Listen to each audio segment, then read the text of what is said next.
Hi. Hello? How is it going?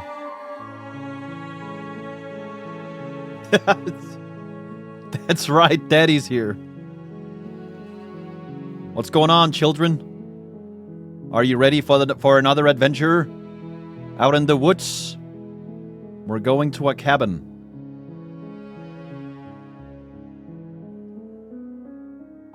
I was listening to the menu music off stream. I just think it's so good. I was sitting in the couch, you know, on my phone, next to Jackie, and I was just listening to this music right here. And then when the music got scary, I turned it off. Because it felt weird at that point. But this music is so good. Oh, on the couch, yeah. On the couch. But sometimes I do sit inside the couch. I have a little compartment. If I'm feeling extra anxious, I just go in there and I just hang out for a while. You guys don't do that? At least I'm not having sex with a couch. Hey! I know my references. Check out the game Alan Wake. I want to check it out, Mimi. Mimi Jack. Alan Wake is apparently like one big universe, right? That's connected to Control. It's like all kinds of different games happen in the same universe. Yeah, I heard Alan Wake 2 is really good. But obviously I gotta play Alan Wake 1 first. For sure. You can play them without playing Control. Yeah, the thing I'm gonna do, I'm just gonna play them in release order. I've never been a fan of the, you know, even if a game that is technically a prequel to something came out later than playing that first. No. I'm a die-hard subscriber to the idea of playing in release order. So whatever came first, I'm playing first, and then I'm just gonna... Power tools, you know? Dude, it's so creepy when the main menu does that. That's what happens when the music changes. So weird. So glad you're thinking of playing Antichamber after this. Dude, I am so ready to play it, so much so, that I've already made a thumbnail for it. I was bored, and I was like, you know what? What should I be doing? Oh yeah, I'm probably gonna play this, so let me make a thumbnail for that. You know what's funny, Ludwig? I saw screenshots from the game, and I immediately thought the same thing. Oh, this is like some geometry shit. So that's what inspired the thumbnail. It's a very simple one, but I really like it. Yeah, it's already made. It's not even an image from the game, it's just something completely unrelated. Just in concept, it's related. Yeah. You're excited for Antichamber? Well, what about Slay the Princess? Are you not excited for that? Because I am. And boy, are we gonna slay the princess tonight! The princess shall be slain in numerous ways. We're gonna shoot her, stab her, burn her, kill her. Every single way there is to die, she will experience it. Sorry, my AI is, showing. Let me just adjust my parameters. There we go. I'm back now. Long-time listener, first-time caller. What's up, Inky? How you doing? Good to have you. Oliver, just want to mention, you have the greatest Minecraft YouTube series of all time. So many people have said that to me, I almost believe it at this point. But that's a dangerous trap. I refuse to believe that. Because I am one person in a sea of literally millions. And you know what? You're biased. And you know why? Because you like my playthrough. Boom, you're biased. But thank you for it. I appreciate the kind words. Glad you like it.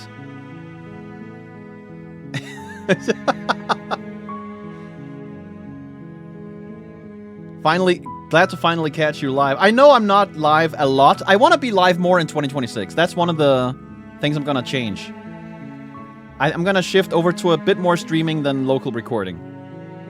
Like, right now, I want to put out more videos on YouTube as well, but, you know, I can't right now because the episodes is kind of stuck right now with, what's the game called? Holy shit, Clair Obscur, right? Normally there would be episodes in between with that, but yeah. It's so annoying. Like, it kills the mood completely for me when that happens.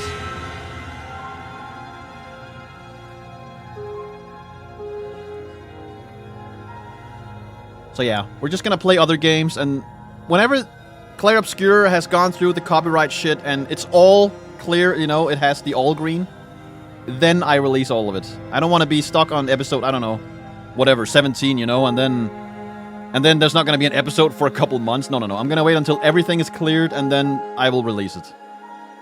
Otherwise, it's gonna suck. Yeah, I've been playing Clair Obscur. But it's stuck in copyright claim hell right now on YouTube. It sucks.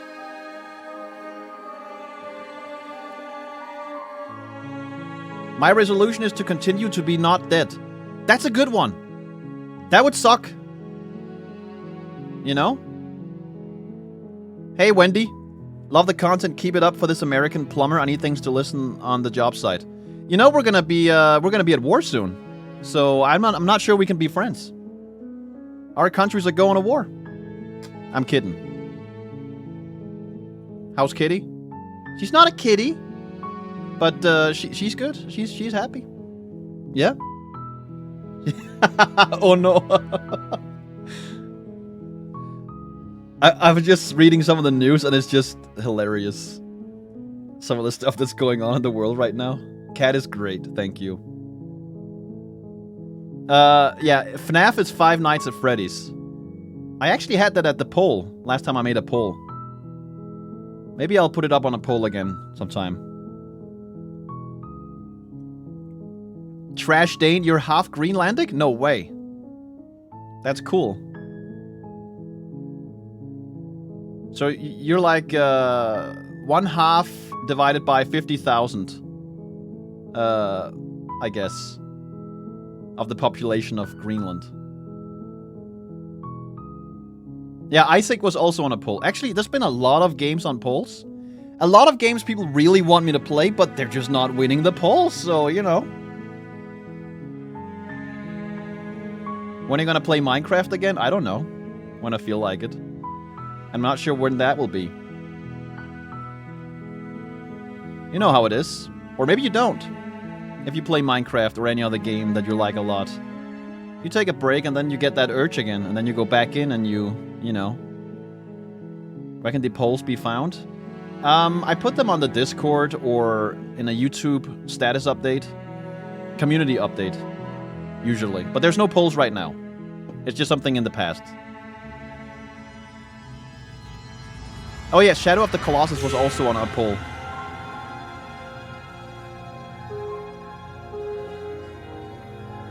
Look at that creepy menu image. Two sides of the same princess. When are you gonna become a cat channel? You know what? Very soon. I was thinking of just putting up a cat of Jackie meowing and eating treats. And apparently that's gonna give you like millions of views. Because every time I see a cat video on YouTube, I click on it. And inevitably they have hundreds of thousands or millions of views. Every single one of them. So maybe I'll just put that up. Boom. I mean, I think she's pretty cute. I think Jackie can gather some views on YouTube. About Jackie. Yes. Exactly. What do you mean a cat of Jackie? What does that mean? 9 souls is on the list. The very long list at this point. Give her own YouTube channel. Should I really? What would the content be? I can't just be putting up content of her doing cat things. There's gotta be more to it, no? Will she get paid? Yes. I've set up an account for her. With daily limits, though, we can't have her getting fat on snacks and treats.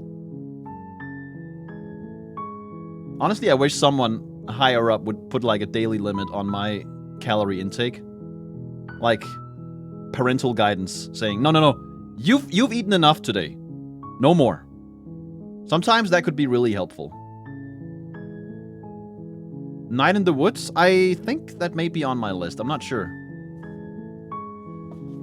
But, yeah, feel free to suggest that. I will put all the games on my list if you say they're good. No guarantees of playing it anytime soon, though. Voices of the Void is not fully done yet, so I'm waiting for that. I don't want to play a game that's not finished. Sorry. Why would I? Sad Millennial Simulator. No! Get an automatic feeder for yourself. Is that a thing? Maybe it is. Huh, okay. Alright. I cannot wait anymore. I gotta get into this game. This is kind of exciting. Okay, let me see here. You guys... Good luck and fun. Okay. Let me just double check OBS. The chat is working. Yes. Okay, I think we're good. Let's go. Oh wow, that is the fastest load of all time. Wasn't even a bar or anything. Okay, so yeah. So we just started a new loop, so to speak. Let me just recap what happened last time. So, we got dropped into the middle of a story. And that story is about us. Who knows what our name is? We are going to kill a princess. And if we don't, the world will end. So we went up to the cabin.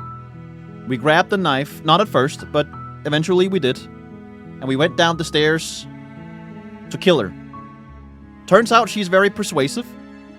And a lot of things are very persuasive in this game. And I'm not sure what I should be doing here, other than trying to kill her. Turns out that the narrator, or Michael, he's up to no good. Or at least he doesn't know what's happening right now. He wants to tell the story, right? To have us go through the motions. In reality, though, the characters of this story, I, the princess, maybe even some other people, although I think it's just the two of us, we are starting to break out of the story.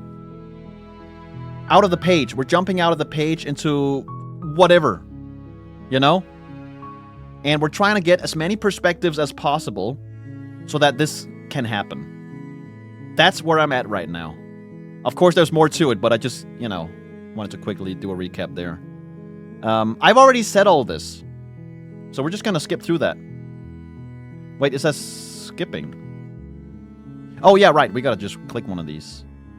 Let me actually try and turn around and leave again. Seriously? You're just going to turn around and leave? Do you even know where you're going? I'm going back. Yeah, let's lie about it. Definitely. Somehow I doubt that, but fine. I suppose you just quietly continue down the path away from the cabin. Yeah. Good. What we're being asked to do here is wrong. Better to wash our hands of this whole situation than to take part in it. Ignore that annoying little voice. He doesn't know what he's talking about. Hey, you're talking to me now. He's part of me. You know that, right? That's strange. It looks like this path also leads to the cabin. How convenient. Everything's back on track again. Maybe the world can still be saved after all. Right. So I did this once before, but maybe something different will happen now that I do it a second time. I turn around again. You're really keen on wasting everyone's time, aren't you? It's remarkably selfish, if you ask me. I've already outlined the stakes of the situation. If you don't do your job, everyone dies. Like, dies. Forever. Good thing I don't believe you. Let's see here. Maybe everyone should die. It's what they get for dumping me in the woods and asking me to kill someone for them. When I said everyone, I meant everyone. That's a pretty large group to just condemn to death over a single princess. Well, you know what? I'm human, and I value the people I know more than the people I don't. That's the harsh truth. And, last I checked, you're part of everyone too, so if you think about it, walking up to that cabin and slaying her is really in your best interests as well. Mm-hmm. Sure. But fine. You turn around and trek back down the path you came. Thank you. Oh, would you look at that? You're at the cabin again. Now, I'm not normally one for superstition or astrology, but I have to say, it seems like the universe itself is doing its best to bring you to your fated confrontation with the princess. Dude, I'm sorry, but I gotta turn around again. Oh yeah?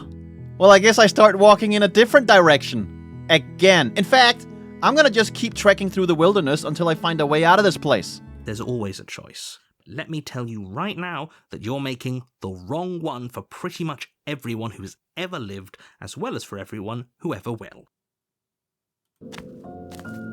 And here we go. As you trudge into the woods, something strange starts to happen. Yeah, what's up with your voice? Okay, the music is fucked up as well. At first, it's little flickers out of the corner of your eyes. Glimpses of familiar wooden structures through the leaves. Yeah, it's the cabin. But as you focus on your surroundings, you start to realize that those flickers weren't just a trick of light. All roads lead to Rome, huh? In every direction, there is a path and a cabin. And not just a cabin, the cabin. An infinite fractal of paths and cabins desperately trying to draw you back to where you need to be. Nice try, Michael. Wait, what's going on? It's just multi-universe, multiple timeline, every road leads to Rome type of situation. Don't worry about it, it's fine. But you're too stubborn for that, aren't you? It doesn't matter how many paths or cabins appear around you, you're just going to do whatever you can to shirk your responsibility because you care more about irritating me than you do about the fate of the world. Listen, the fate of the world deserves at least some detective work, you know? You can't expect me to decide the fate of the world without putting in some due diligence here. You've doomed us all, you know that, right? But of course you do. Otherwise you wouldn't just wander off into the forest in search of certain death. You lose track of just how long you spend aimlessly tromping through the wilderness, but it's not like any of that time spent lost in the woods really matters, because it isn't long before the world ends and everyone dies. He really likes to hammer that point home, huh? It's like he thinks he can, I don't know, use my empathy. I don't have any. I don't care. Whoa, okay, that... Straight to the next chapter? You're on a path in the woods, and at the end of that path is a cabin. And in the basement of that cabin is a princess. What the fuck is this? Wait, are we inside a baseball stadium like a massive, giant, complex dome? You're here to slay her. If you don't, it will be the end of the world. His voice is changing. Oh,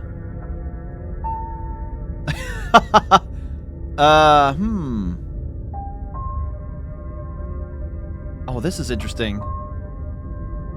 But did the world end? Yeah, those wolves weren't here last time. You can't just force me to go to the cabin.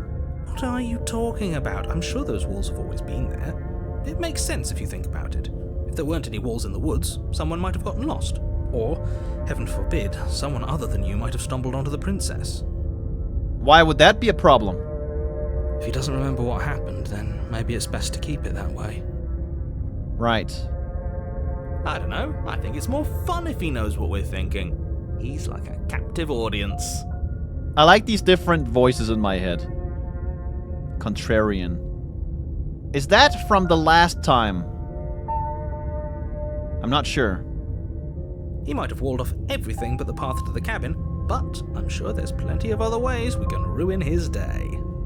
Yeah. Hey, hero, you got a grappling hook? Let's get over the wall. If by ruining my day, you mean ruining everyone's day forever, then yes, I suppose there are plenty of ways you could pull that off. It's funny how Michael always tries to talk about the end of the world. Like, every single sentence is all about incorporating the idea that the world is gonna end, you know? The world really did end last time, didn't it? We should be careful. For all we know, we just got lucky. Also, when he says world, what does he mean exactly? That's vague. The world hasn't ended yet, and you are never going to slay her with that attitude. Stuff those pathetic little voices to the back of your mind and stay focused on the task ahead. Okay, right. No, don't listen to Michael. No. No. If I can't run away from the cabin, then I'm just staying here in the woods. Forever. You have already committed to my completion. You cannot go further astray. Okay, well, you know what? I had a change of heart. Fine. I'm heading to the cabin now, where I'm definitely gonna slay the princess. You know I can tell when you're lying, right? Please take this seriously. I am begging you. I was so serious when I said it. I am definitively gonna slay her. Before you go any further. Oh, that's so messed up. She will lie, she will cheat, and she will do everything in her power to stop you from slaying her. Don't believe a word she says. If we're stuck going in there, maybe we should believe her. Maybe she isn't a liar. Ignore him. He's just being difficult for the sake of it. Right. No, don't listen to Michael. None of this matters. All we need is perspective. Let's keep an open mind. Exactly. Thank you. Go to the cabin. The cabin interior is wrong. A confusing patchwork of many cabin interiors, all projected across what's almost the same space. But it's all shifted. An inch here, a foot there, such that the seams are never quite visible enough for the place to make any sense. Oh, that's a cool effect. Look at that. Yeah. This is messed up. The only furniture of note is a plain table, its legs all the wrong lengths. Its material devoid of feature. Perched on that table is a pristine blade. I wonder if that blade is ever gonna be not pristine. The blade is your implement. You'll need it if you want to do this right. I know you've been waiting to say that line, Michael. You can't wait to say that. If he wants us to take it, maybe we should just leave it to collect dust. Or better yet, grab it and throw it out the window. What good is a knife against a world-ending monstrosity anyway? No, we're taking the knife. Have you seen this place? We have literally no idea what to expect and no idea what we're dealing with. I've already told you what you're dealing with. You're dealing with a princess. How many times do I have to explain this incredibly simple and straightforward premise? I would say at least 17 times more. You can't just say that. Not when everything here is so wrong. Listen to me. My job is to describe facts as facts and to guide you through your job, which is to slay the princess and through that action, save the entire world. Blah, blah, blah. And if you're going to slay her, you cannot let fear creep into your heart. You cannot lose yourself before you even get to her. Michael, I swear to God, you are the most broken record of all time. Oh, ho, ho, ho. You've piqued my interest. What's going to happen if we lose ourselves? Nothing, because you're going to pull yourself together. Just ignore the stressful geometry and stay calm. Hold on a minute. Michael knows about the geometry. What's going on here? What about the mirror? How? Even if we closed our eyes, you're constantly describing it to us. I'm not going to stop doing my job, so you're just going to have to get better at yours. And quickly, if you don't mind. Why? Why quickly? I'm gonna stay here forever. I'm gonna let the princess starve in there. Yes, take a deep breath. I'm all for getting under his skin, but we'll miss out on loads of fun if we shrivel up into a ball and go insane the first time we see something weird. What you're seeing here is obviously real. Just accept it and go with the flow. It really isn't hard. Okay, I'm fine. I like that these two personalities in my head are just arguing and I'm just sitting there waiting for them. But I guess they're also part of my personality. So maybe it is my own subconscious arguing whether or not what I'm seeing is real, you know, and what is going on. It's just weird that my own thoughts are being put into words in front of me, you know, as if I can't control that part. There's no free will here. Good. Now, whenever you're ready, we're all waiting for you to complete a very important task. Right, you wanted me to take the knife and throw it out the window, right, Michael? Yeah, you didn't say anything about the mirror on the wall. Ooh, we should look at ourselves. Wouldn't that be fun? Yeah. You won't be looking at yourself because there isn't a mirror. There's the table, the blade sitting on the table, and the door to the basement. There's nothing else in here. There's multiple rocks on the floor. I see a couple of planks and a funny-looking window. You're lying. There's definitely a mirror. There isn't. You insisting it isn't there just makes me want to look at it even more. Thank you. It doesn't matter. But it does matter. Don't you care if we're being lied to? If he's willing to lie about something as innocuous as a mirror, what else is he hiding from us? Yeah. I'm not lying to you. Oh. Use your eyes. There It's is gone. no mirror. Why would I lie about something so meaningless? What good would a mirror even do? Let you waste time preening yourself instead of doing what needs to be done. Hey, don't judge. But there was a mirror a second ago. And now it's gone. You know that taking the mirror away from us isn't going to change things, right? We'll find it again, and then we'll see whatever it is that you don't want us to see. So I really do wonder if Michael knows about the mirror and he's hiding it from us on purpose. Because it just disappeared, right? As if he just took over control and removed it. So that means he doesn't want us to see that we are a demon. That we are a monster that's growing. Why is that?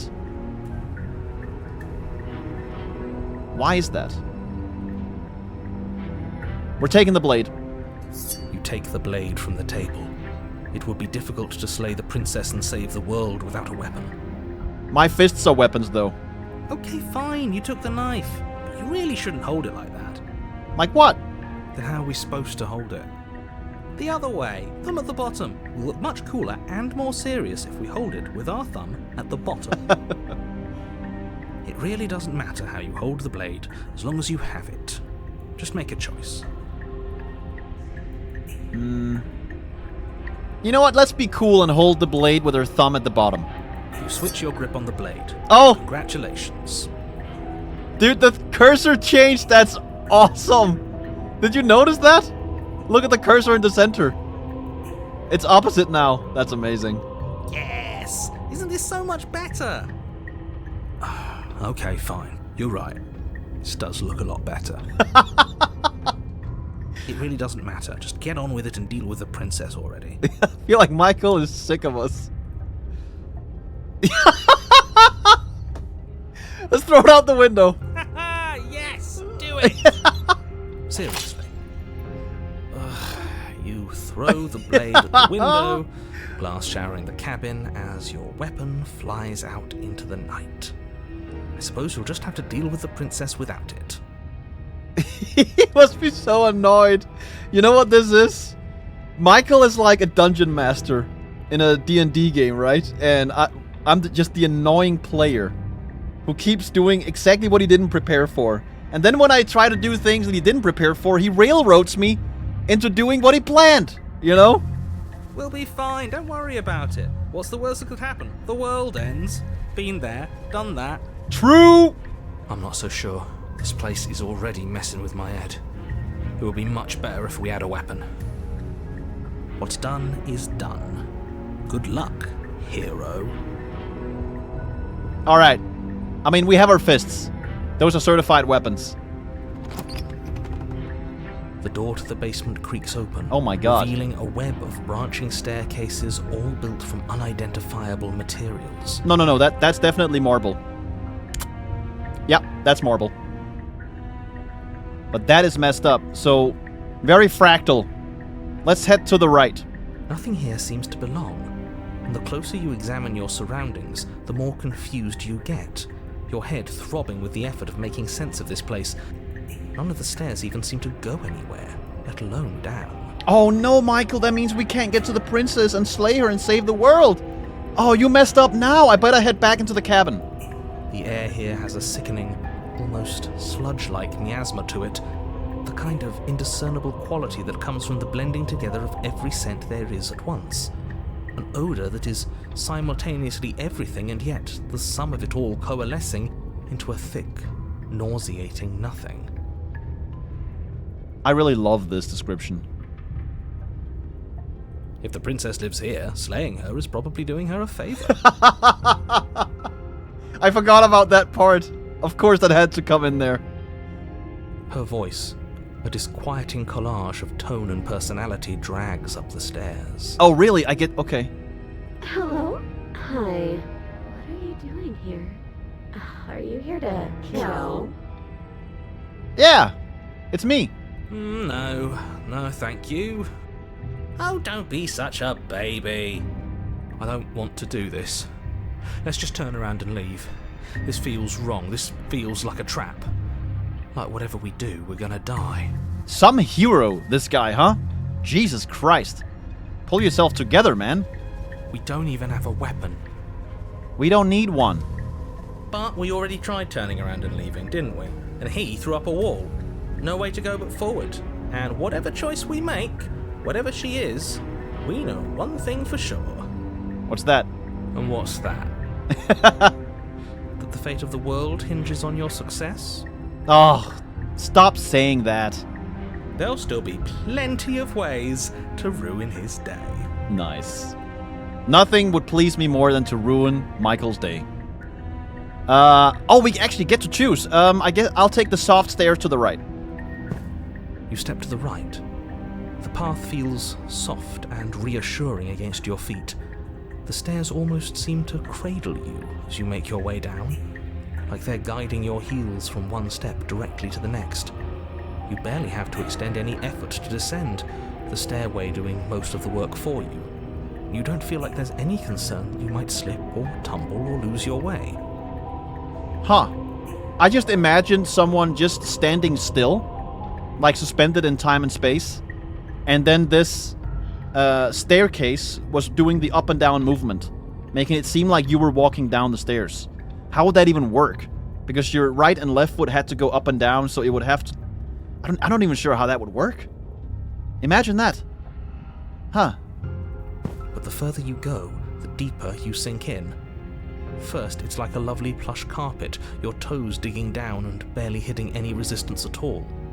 But soon enough, you're fighting just to keep your knees from sinking out of sight. That's disturbing. At what point do I just lie down and slide it down, just like one of those emergency evacuation thingies from the airplane? The softness threatens to swallow you whole, to wrest control of your body and surround you in a false ethereal bliss, pretending to save you from the cruelties of choice and consequence. To wrest control? I've never heard that before. I've heard wrestle control, but okay. I don't want it to swallow me. It's slow going, but you manage to fight against the overwhelming urge to fall back into comfort and nothingness, the very struggle to continue forward consuming your every thought. What? You slowly lose sense of yourself the further you go. Oh, shit. Never picking up the blade. Time disappears, and you can feel yourself begin to untether. Physical sensations dull and then vanish, until the only things experienced are the endless repeating patterns and emotions of the journey, a continuous march forward to a destination long forgotten. Damn. Very cool way to incorporate all the concept art into the game. The various stages of detail. Consumption and betrayal, skepticism and blind devotion, rivalry and submission, terror and longing, pain and unfamiliarity. And at the heart of it all, an emotion that can only be described as... Are you okay? Oh. Sorry, I was spacing out there for a minute. I must have eaten something bad for breakfast. I was just, sorry. Yeah, I'm here to... are you okay? Oh, you asked me. I'm okay. Are you okay? What the hell was that? What happened to us? I feel so strange. Like I'm fundamentally different, but also still the same person I was at the top of the stairs. Well said. Oh well, that was a trip, but now it's over. Time to get back to our old devilish ways. The princess, eyes bright but otherwise shrouded in darkness, watches you impatiently from the other side of the basement. Don't forget why you're here. Right. We had to take her out, right? To dinner. And why are we here again? In case you weren't listening, I'm afraid I lost myself on the way down. You're here to... He's just being an ass, we remember. Though I'm still not sure if we should trust you. Let's talk to her for a bit, try and get our bearings. She seems normal. Right. There's something off about her. I can't put my finger on what it is. Something ain't right here. What's your name? You can call me Princess, if you'd like. Okay. Just wondering if you had a name change. Princess. Whoa, whoa, whoa. Holy shit! As the princess speaks again, it's almost as if she fractures. And where there was once just one of her, there is now another. Fuck, that got me good, dude. I jumped in my chair. Woo! We can do that? I don't like this. It's those cabins all over again. Can we put her back? Jesus. You said you'd been here before, right? What exactly happened last time? She told us her name was Princess, and that's it, pretty much. I really pressed her for a name, but, you know, she never gave us one. That's all that happened. Does it matter?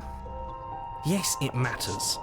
But I'm not going to waste any more time prying out details if you're going to be so irritating about it. Says the guy who keeps insisting that we do the same thing every time. It seems to me like you saw something you weren't supposed to have seen. If only you'd listened to whatever words of wisdom you were given in that other reality. But what's done is done, isn't it? Damn right. Whatever you saw last time, unsee it. Whatever thoughts weaseled their way into your head, unthink them. If it's not already too late. You have a job to do here, and you need to do it now. I'm trying, okay? I seem to be experiencing rather crazy things in front of me. Give me a break. Ooh, new plan. Let's see if we can make even more of her. You know what? Yes. Let's go for it. How do we make more of her? So, she got triggered a little bit by asking her name, right? Let me see how we can annoy her. There's more of you now, you know that? Rotated 45 degrees. Do you need help? Not that there's much I can do chained up like this, but I'm the only one down here. So if you need anything, I'll do my best. Oh shit, maybe it's just my vision. Maybe my eyes are splitting. You know? Maybe there is only one of her. What's that supposed to mean? Are you trying to get under my skin? Oh, they're speaking. She fractures again. Did she just say that, or did she say that? I don't like where this is going. Same. Neither do I. Which is why you need to slay her now before things get more complicated than they already are. Oh, no, you don't understand. I'm gathering valuable information right now that I'm gonna bring back. Okay? What I meant is, I'm gonna gather the information and, never mind what I said. How would we even do that? Where would we start? We could always start by retrieving the blade. Wait, what blade? The one he made us throw out the window. I wasn't the one who threw it. I didn't do it. Oh, come on, you told us to. Don't try to pass the blame now that it's come back to bite us. It was Michael. I saw it. Well, if I'd known we'd be dealing with this, maybe I wouldn't have been so hasty with my suggestions. Also, we're gonna need 3 blades now. I don't think we're going to be able to put her back. Yeah. You're not gonna put Humpty Dumpty back together again. Kind of hurts to think about it, doesn't it? It's like everything we say just multiplies her. Right. It certainly looks that way, so please, for the love of everything, stop asking her questions and stop stalling. You're obviously just making things worse. But I'm not, though. This is the story exactly as it was intended to be storied. Or told. Right? That's why the narrator is narrating this right now. Michael, I'm onto you. Let's see what we can say here.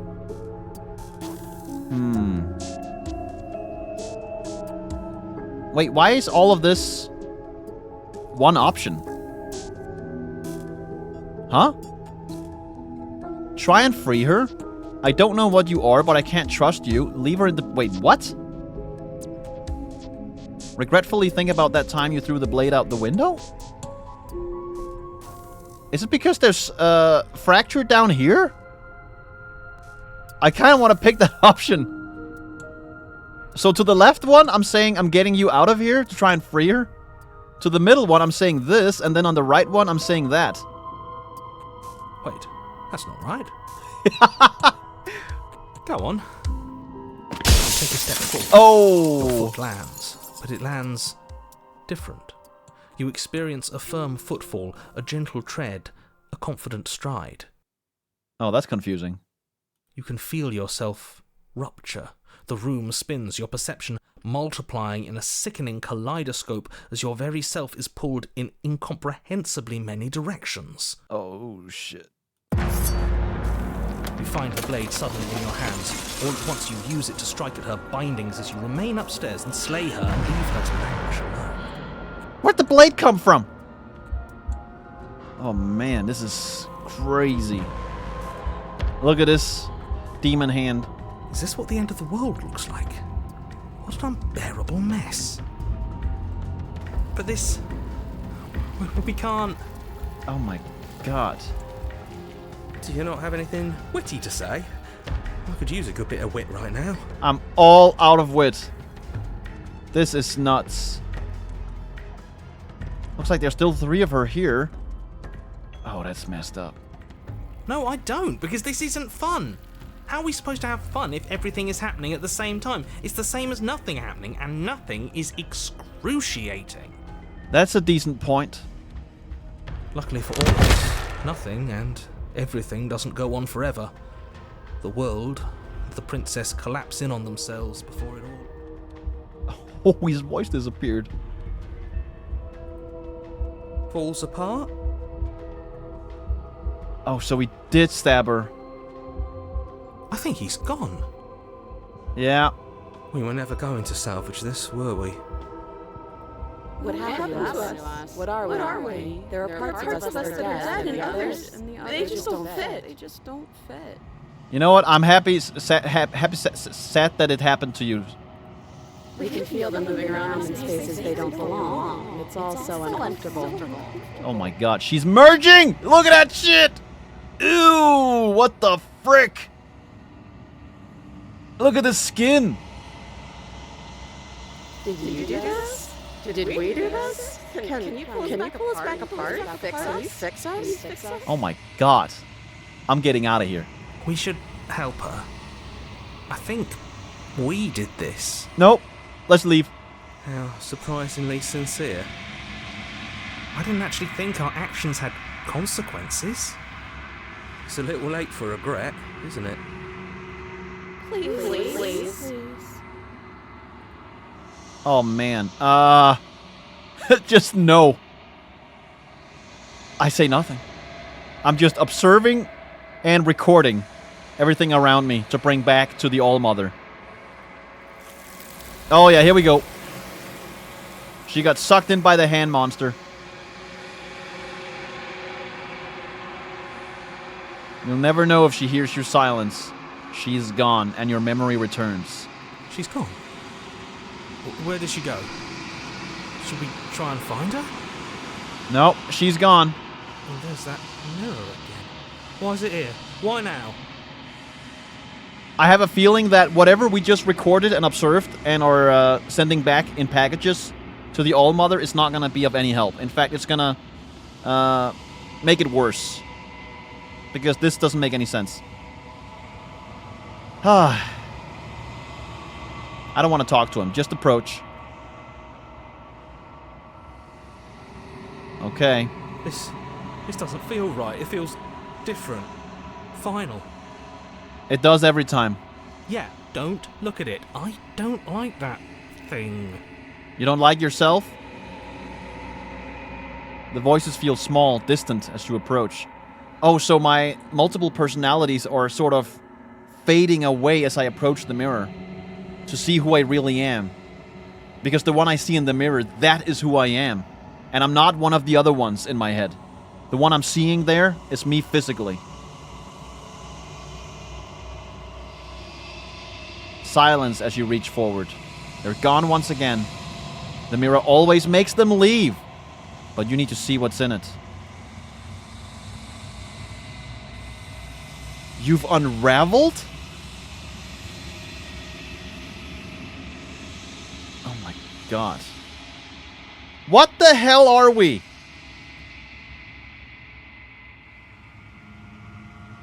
We're back in the TLQ. Let's go to the cabin.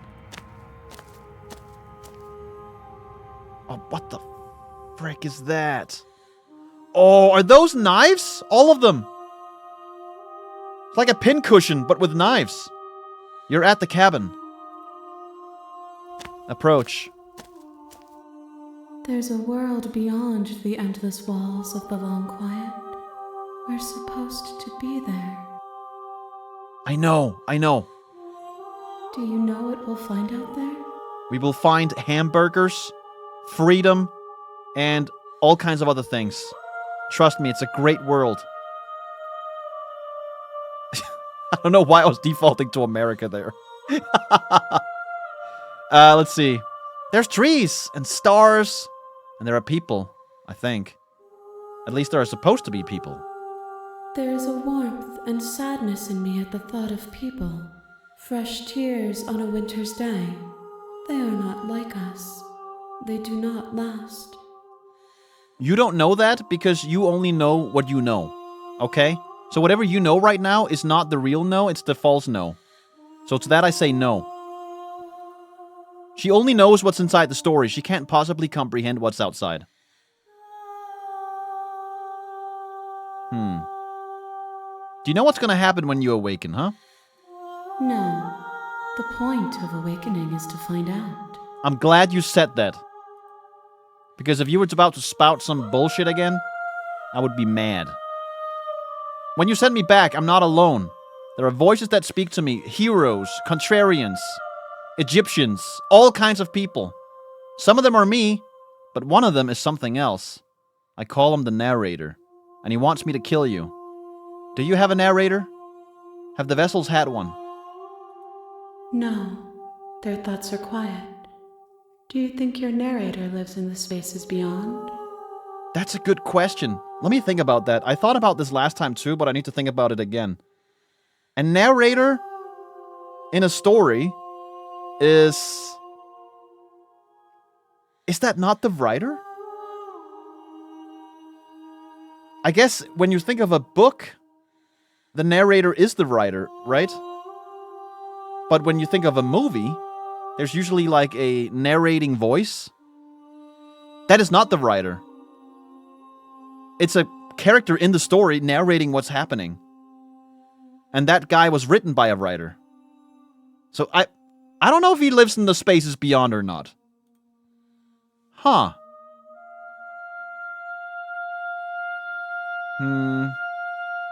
I can only say he does. When I find him, I'm gonna kill him. He does, but you're gonna have to keep that to yourself, okay? We don't want to give it away. It's nice to be with someone whose thoughts I can never know is mine. Wait, so I'm not part of the mind melt? I guess she is absorbing the princess every time and not me. All I'm doing is giving her different versions of the princess that has endured different variations in her story. Right? I mean, we're pretty much looking at the princess, many versions of her, right? I mean, of course. Do you think anything is real out there? Do you think that we're real? We are real. Nothing is an idea that dwells in the absence of something. but nothing cannot exist on its own. And because of that, nothing can't exist. You lost me a little bit there, but whenever someone says something like this, I always think of space, out there, these vast distances of absolutely nothing. Well, it's not completely empty, but almost. And then I think what it would be like not to have been born. Like, think right now. This is like one of the craziest feelings I've ever had in my life, and nothing puts me into a paused state, almost like a vegetative state, briefly, other than thinking about this subject. Try to imagine nothing. Like, if you didn't exist, let's say nobody existed. Like, what was there before you were here? How did you experience the world before you were even born? Try to imagine experiencing a universe where you didn't exist. Dude, that breaks my brain. Every time I think about it, I am like... it's almost like I'm at a point where I'm not afraid to die. It's like in that brief nanosecond of thinking about it, there's like a very tiny moment where I almost feel at one with the universe. Is that crazy? It's like I realize... It's like a whole mind meld. I'm going a little meta here outside the game, but... That's what I feel like, and that is the craziest feeling of all time for me. Nothing has ever come close to that. Do you have any thoughts on the vessel I brought you? These ones are a contradiction, a winding kaleidoscope of paths and walls. They are stretched into a shape not unlike me, but it is a shape they cannot hold. Oh, okay, so when I say vessel, it is not the one I just brought her, it is actually just the collection of vessels that we see in front of us. They will make for a rich and vibrant heart. How would you know that? Do not mourn them, for they will finally get to know themselves. Okay. How many more vessels do I need to bring you? One. Whatever you bring me Whoa. next will be enough, and then gravity will pull the others back to me. I will be singular, a final multitude. No way. If this is the last time, is there anything you would like me to bring you? These gifts are a conversation, and each one shows me the contours of your heart. The only thing I want to see is what you choose for me when the thread is fully drawn. Right. I expected that answer. You know we're gonna fight when this is over. Do you really want me to bring you the last vessel? We may fight, and we may not. But not all fights end in destruction, just as not all conversations end in peace. Even if you destroy me, it will have been worth it to finally know what I am, and to have had the chance to know you. I was just testing the waters here. Don't worry, I'm not gonna destroy you. I'm just curious, okay? Playing devil's advocate. If this is the last stage before your completion, then I'm not going back. I'm just gonna stay here. You will never escape these pages. You've already tried waiting, but I understand if you need more time. I'll wait with you. What if I just quit the game? Boom. Wait.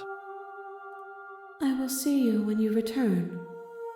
No, I'll see you What when you return. textures will you weave for yourself to occupy forever? Will you place the images of you and I into a box for safekeeping? Huh. Hold on a minute. What textures will I weave for myself? I guess it would be the texture of a demon, since I am a demon. And the mirror supposedly shows me my true self, right? The real objective view. Although, if you think about it, that view is only the wavelengths that my eye can record, right? We also have all kinds of light in wavelengths outside of the visible spectrum. So it's not really the complete objective reality we're seeing in the mirror. Maybe if we were to see ourselves in X-ray or radio, maybe we would be a non-demon. An angel, perhaps. Maybe we're being fooled here by the physical reality and the limitations of the biological body. Ooh, I'm 14 and this is deep. If you close that box, will you become another you in another world? An imaginary pattern repeating itself until it can no longer bear the weight of its hand-drawn cage?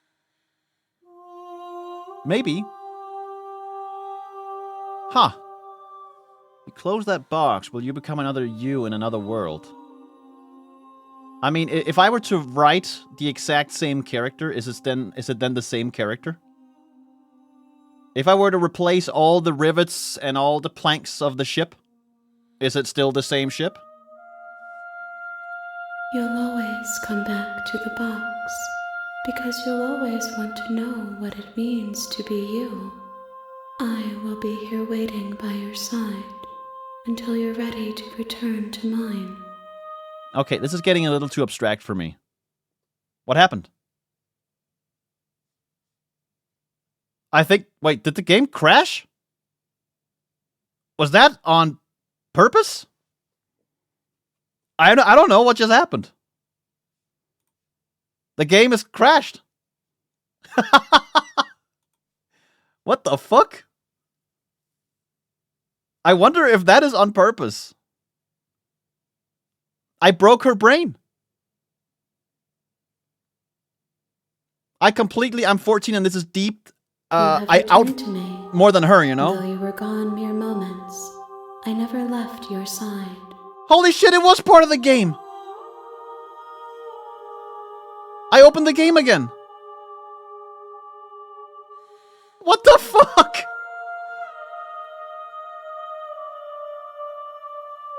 You crashed my game! Prepare to die! Your will cuts across the entity in front of you. But nothing happens. My roots burrow in an ocean beyond your sight. We cannot harm each other as we are now. I had a feeling that would happen. Fine, take me back. The next time I see you, each of us will finally know what we are. I will be here, waiting for you. Uh-huh. Now it deleted my System32 folder.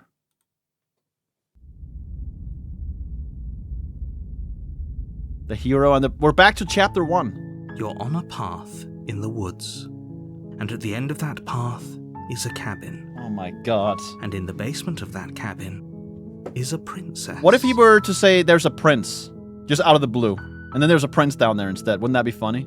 You're here to slay her. Yeah, we know. Let me see what I can say here. Anything new? Nah. Sweet! I've always wanted to off a monarch. Viva la revolution! That's the spirit. I like that he's egging me on. You make Perfect. your way up the short path to the cabin. You'll find the princess within. Are you sure about that? Last time, I'm not sure that could be considered a princess. We're not going to go through with this, right? She's a princess. We're supposed to Yeah. him. Shut up. We're going into the cabin.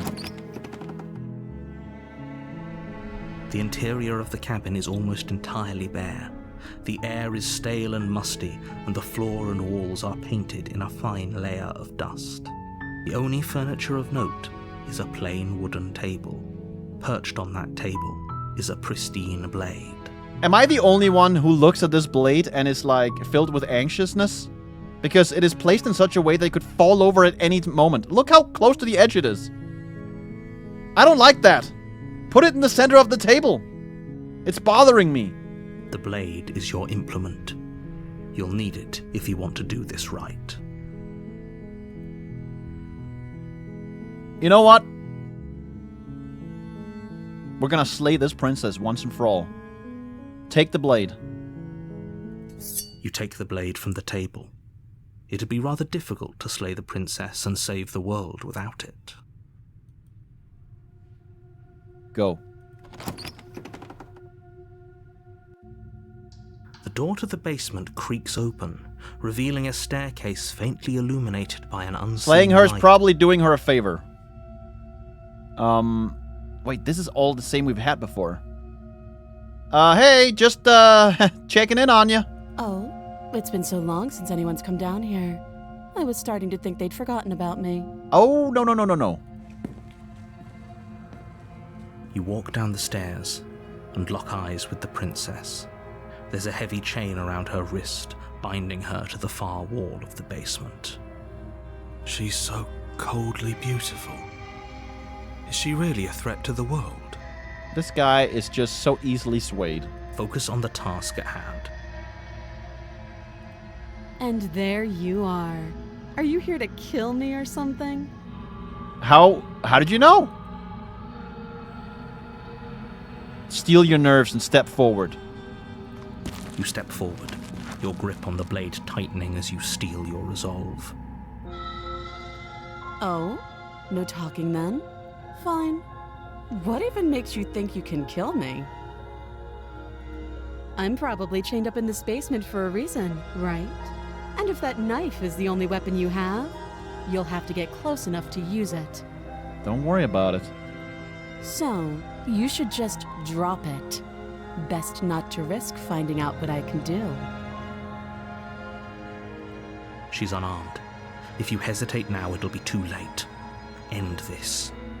Oh, yeah. Slay the princess.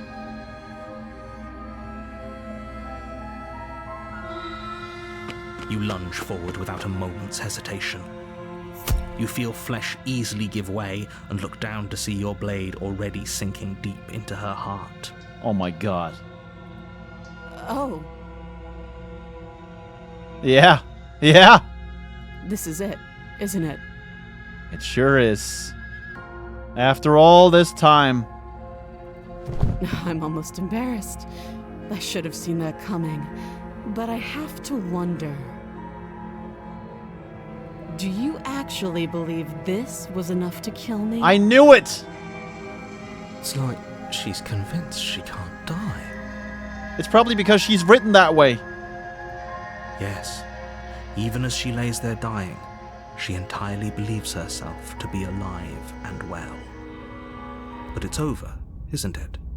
She stopped breathing moments ago. That arrogant look still plastered on her face. Nah, that looks like a vegetative face to me. Her brain is gone. But is it over? Really over? Yes.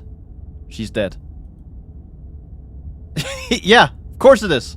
Yes, exactly. It's over. With your work done, you make your way back up the stairs, closing the door to the basement behind you. Hold on, this is, very unexpected. Do you understand how hard it has been to try and slay this princess? Now I just walk down and I slay her and I walk up like, job's done. Something is off here. Why do I feel like we've done something terrible?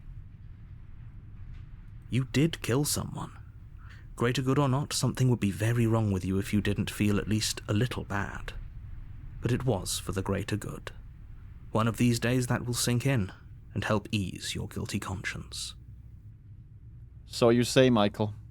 But that day isn't today. Let's just get out of here. Yeah. Let's leave. You open the cabin door, ready to return to a world saved from certain doom. Only, a world saved from certain doom isn't what you find. Instead, what you find is nothing at all. Where a lush forest stood mere minutes ago, the only thing in front of you now is the vast emptiness of some place far away. Where? Timbuktu, maybe? What happened? Everyone is fine. It's just that you and the cabin are now far away from them. Don't worry. You'll be safe here. This is good. Everyone is happy. You'll be happy. Yeah, it's the end of the story. There is no more words to be said, right? The story is done. And everyone is happy, meaning the little kid reading this book is now happy, or whoever read it as a good night's sleep book is now happy. The author got paid by this, by selling the book. And now I'm just stuck here forever. You bastard, Michael.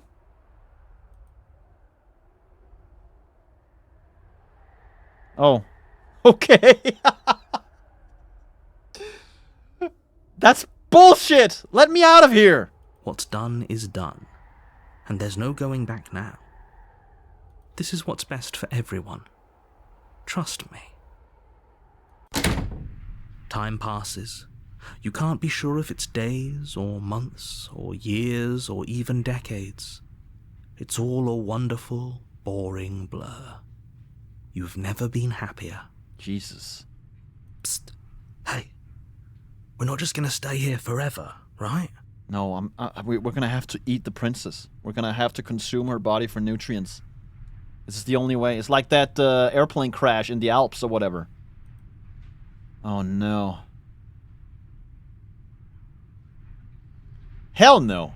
Do you have any idea how to get us the heck out of here? I can't stay here forever. I do, but you're probably not going to like it. Oh, we need to kill ourselves. The blade. We can use the blade to get out of this. No. I can hear everything you say, little voice. There's only one thing it would want you to use that blade on, and I'm afraid that thing is you, dear hero. You know, Michael is still here. So that means this is all part of the story he's trying to tell. Because the way I see it, whenever the narrator disappears, and he does disappear at certain times, that's when that story is done. So this is all part of the story. He's right. It's the only way out. Do you hear that? It wants to take this happiness away from you. It wants this wonderful place to end. It? Do you not? There's more for us to do, and the only way for us to do it is to take that blade and use it. Don't you dare. He totally wants to do it. He's egging us on.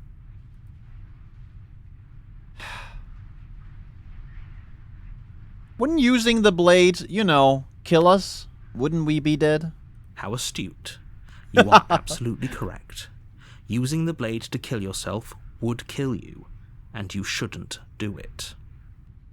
In a sense, we'd die, but looking at things from another angle, are we even really alive anymore? This place, it's nothing. It's absolutely nothing. It's just the same thing, constantly, forever. Yeah, and where would the princess even go to the toilet? I didn't see a bucket down there or anything. And where am I gonna go? Like, this place sucks. I know this is out there, but trust me, I know using the blade will work. That little voice didn't want you to slay the princess. It didn't want you to be happy. What is happiness anyway? I'm not risking death over your weird hunch. I'm sorry. I suppose we've got all the time in the world for you to change your mind. Damn right we do. I'm just gonna sit here all day. More happy time passes, though the word begins to lose its meaning. Time, that is, not happy. Happy still has plenty of meaning. Yeah, I like this. I'm happy. Please, shake yourself out of it. We have to get out of here. Why? If I'm happy, you're happy, remember? We're the same. The little voice's pleas fall on deaf ears. Eventually you pass into a blissful state of pure existence. Though words like eventually and pass ceased to have any meaning to you long before that shift, you simply exist. Happy. It feels Forever. amazing. It's great. It's like I'm floating. No gravity. I can't feel anything. What? You Good ending. have already committed to my completion. You cannot go further astray. Wait, what the fuck was that? You got the good ending. Didn't you hear the narrator? I'm happy. We're happy. Are we really happy? Or is he just telling us that we are. Don't say sentences. Just stop talking, okay? Don't think too much about it. We're happy. Let's leave it at that. And again. Okay. Maybe I'm not happy. And I'm not just saying that because you're the last person I talked to. Good, because I have an idea to get us out of here. Though you're probably not going to like it. What? What are we gonna do with that blade? I know you want to use the blade somehow. The blade. We can use the blade to get out of this. No blade! Stop with the blade. I can hear everything you say, little voice. There's only one thing it would want you to use that blade on, and I'm afraid that thing is you, dear hero. God damn it. He's right. It's the only way out. Do you hear that? It wants to tell you not. We've heard this before, no? There's more for us to do, and the only way for us to do it, don't you dare. Yeah. You'd better be right about this. I'll be pretty upset if we die. If we die, you can yell at me all you want. Deal.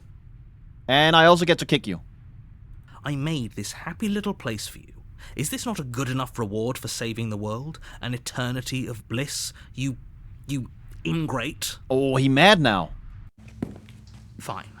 Whatever. For the first time since time stopped meaning anything, you throw open the door to the basement and walk down the stairs. The princess's body is dust and bones, though the blade you used to slay her is still as pristine as the day you first held it. Of course it is. It's a plot device. Well, shit. Her words still ring in my head, though. She said something along the lines of, this is not the end. Like, I'm gonna get you, you know? Is she gonna wake up now and stab me or something? Even though, I mean, I was gonna stab myself anyway. So, who cares? You pick up the blade, you stab yourself, and you die. Wow, just like that. The end. Nice knowing you. What the frick? You're on a path in the woods, and at the end of that path is a cabin. And in the basement of that cabin Okay. is a princess. We know that. You're here to slay her. Yes. Oh, man. I already killed the princess! I can assure you that you didn't. You motherfucker, I killed her! And I killed myself! If he doesn't remember what happened, then maybe it's best to keep it that way. You! Don't forget, I'm gonna kick you. I get to kick you and tell you I told you so. I told you so, by the way. That's fine. It wasn't very hard to kill her last time. We'll just do it again. Oh my god, voice of the cold. Someone who is just completely... I don't know. Someone who's given up on everything. Someone who has experienced infinite time.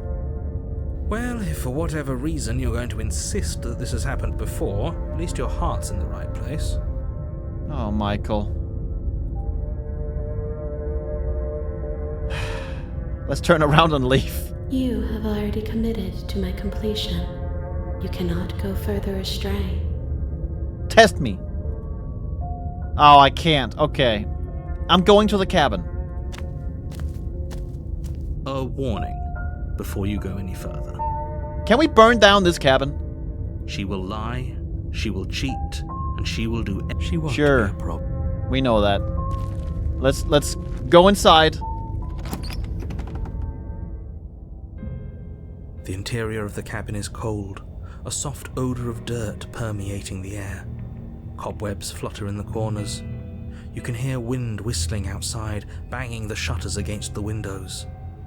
The only furniture of note is an elegant antique table with a pristine blade perched on the edge. At least the blade is not, you know, sitting right at the edge this time. This I'm more happy with. The mirror is there, though. The blade is your implement. You'll need it if you want to do this right. This means this is new. If the mirror is here, we're gonna get a new perspective. Even though honestly, the last one was also kind of new, so... I'm not sure then. It feels like no one's been here for a long, long time. Like I've been saying, she's dead. We killed her already. Oh my god. That voice. Let's just approach the mirror.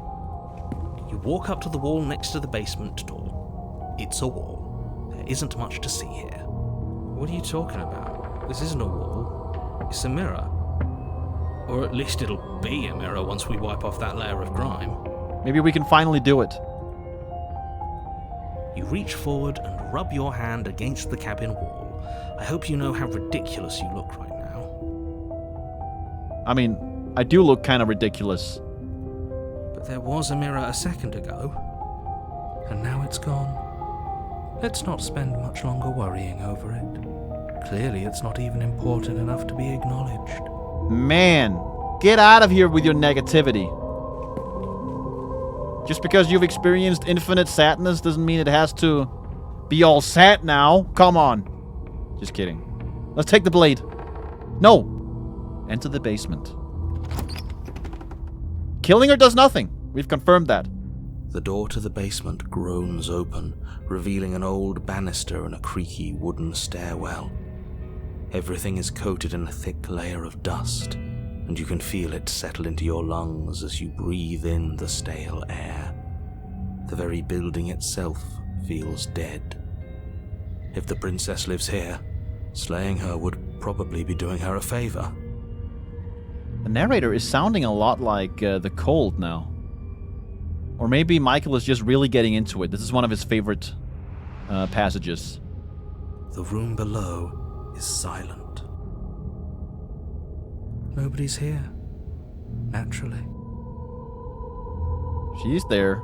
As much as I appreciate the optimism, you shouldn't be so sure. I guess we'll just have to go down and see. Yeah. As you descend the final step, the form of the princess comes into view. A skeletal body, lying in a heap on the floor, its wrist still bound to the wall by a thick chain. Wait, what was Michael surprised just now? He was like, a skeletal body. Like he wasn't expecting this. Okay, she's definitely dead. It's just like I told you. Before you have a chance to finish your thought, the top of a head appears from underneath the floor. Okay, she's a ghost now. Two deep-set eyes stare up at you, followed by a mischievous, skeletal grin. Did he just retcon this right now? He's like, oh, wait a minute, so she's dead. I gotta... Okay, bring in the ghost. We're gonna have him slay the ghost. And finally, the rest of the body floats up to join the head. Wait, this isn't right. What's going on here? Haha! Hey! Michael, what's going on, huh? Having trouble there, buddy? Ghost? Come on, you're supposed to be a hero. Oh. Wow. How absolutely terrifying. What's a ghost supposed to do to us? Nothing. Oh, it's you. Hiya, Keller. I was hoping to see you again. I have some issues with how our last meeting went. Oh, yeah? Any specific thing? The princess drifts across the room into your orbit, gently running her fingers across your shoulders and down your neck as she circles you. Her touch is cold and ethereal, formless yet real enough that her icy fingertips send shivers dancing across your skin. So she has a body, and she's right there. We could probably grab her and kill her again, if we wanted to. We don't even need a blade. She looks fragile enough to me. Look at the point where we stabbed her. Oh, man. Yeah, we're not gonna grab her. She's a ghost. Let's just wait to see how things play out. I'm frozen in place anyway. I see you don't have that annoying knife anymore. Knife? What knife? So, does that mean you regret what you've done? Are you here to apologize and make nice? Beg for absolution, maybe? Yes. Because I might be interested in seeing a little begging. I'm not beneath begging. I will beg.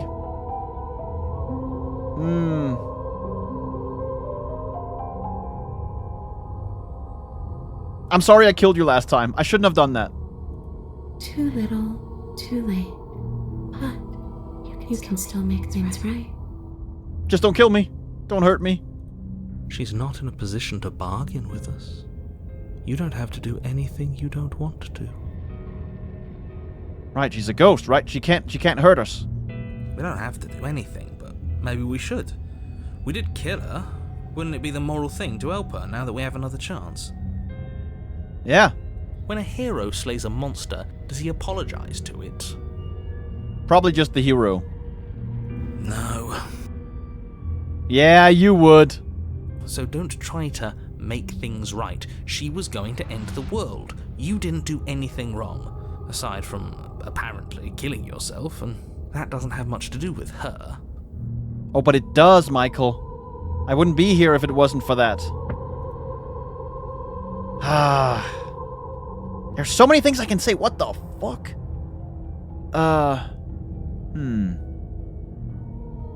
If you're dead, then there really isn't much for me to do, I guess. Just leave her there?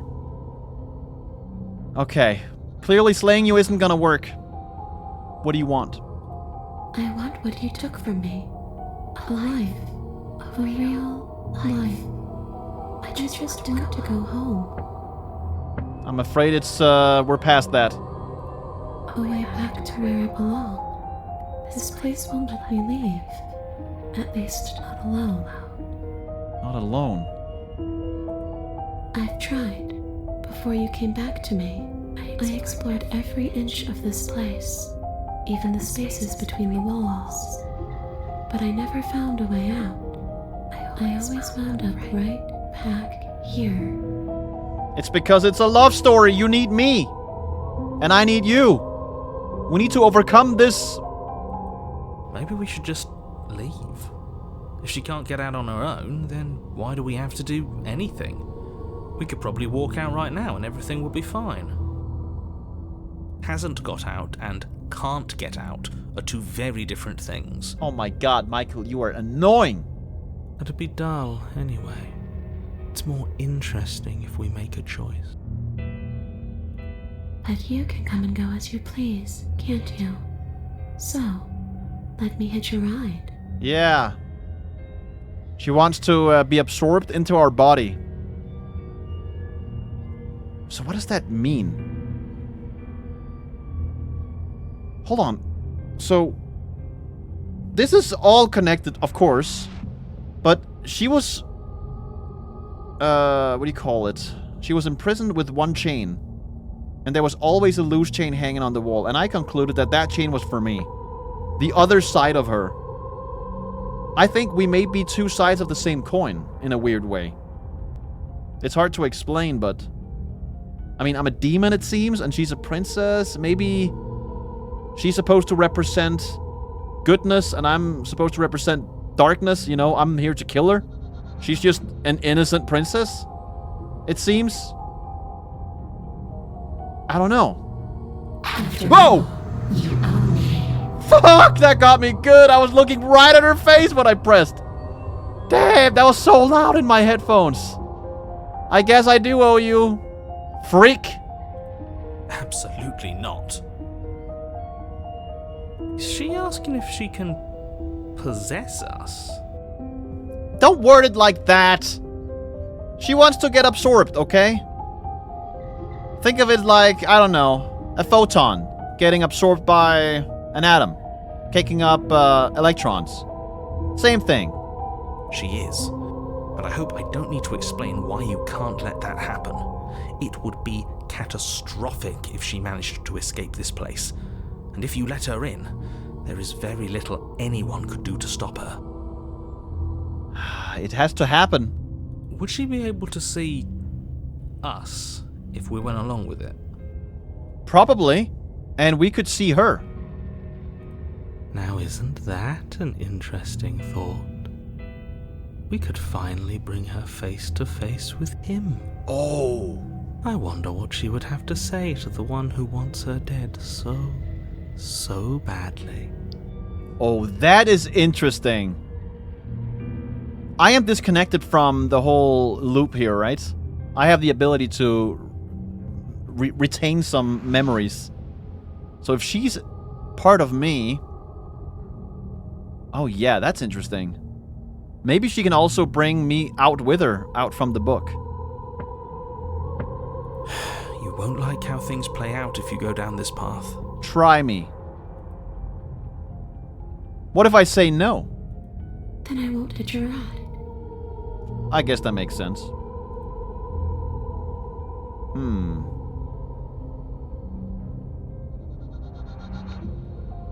Yeah, I don't think she's gonna end the world. I'm just gonna ask some questions first. You won't hitch a ride if I say no, or you can't hitch a ride? I'm sure you'd like to know. It's a shame I won't tell you. I guess you get to be a little coy after I killed you. That's only fair. But it'll be easier for both of us if you just let me in. And doesn't it sound nice? How about you let me in? Maybe for her, but it's crowded enough in here as is. You know what? True. All these freaking personalities. Maybe she can be the sheep herder for my mind, you know? She can put us all into a line. You won't have to feel guilty anymore.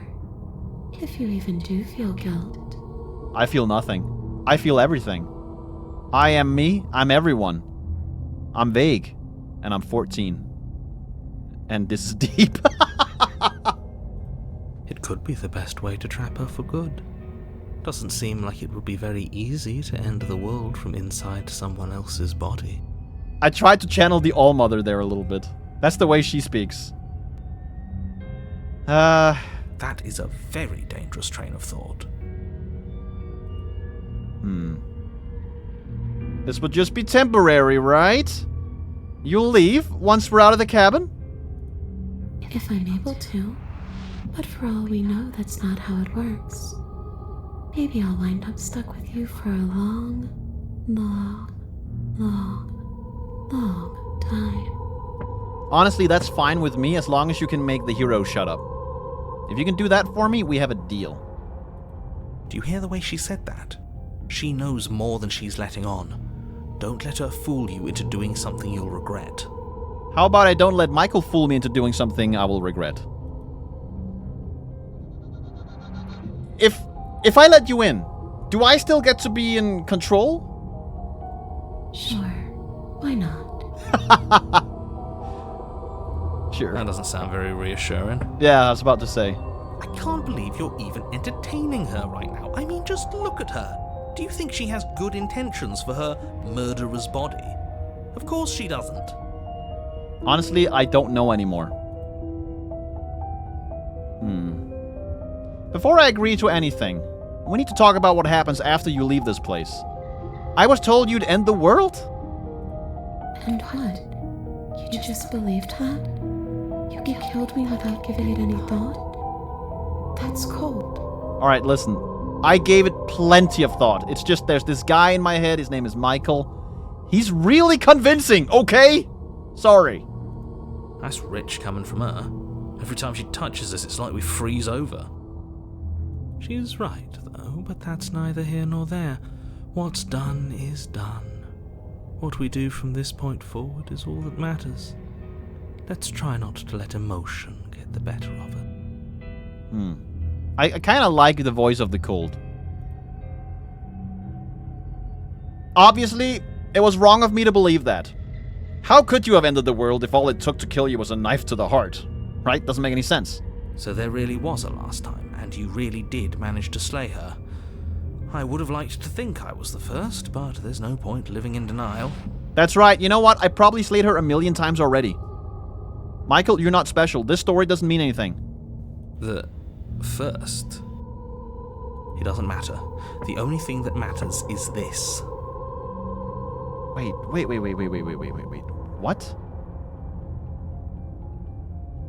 Are there a bunch of Michaels out there all competing with each other in multiple timelines, trying to see who can make the protagonist slay the princess first?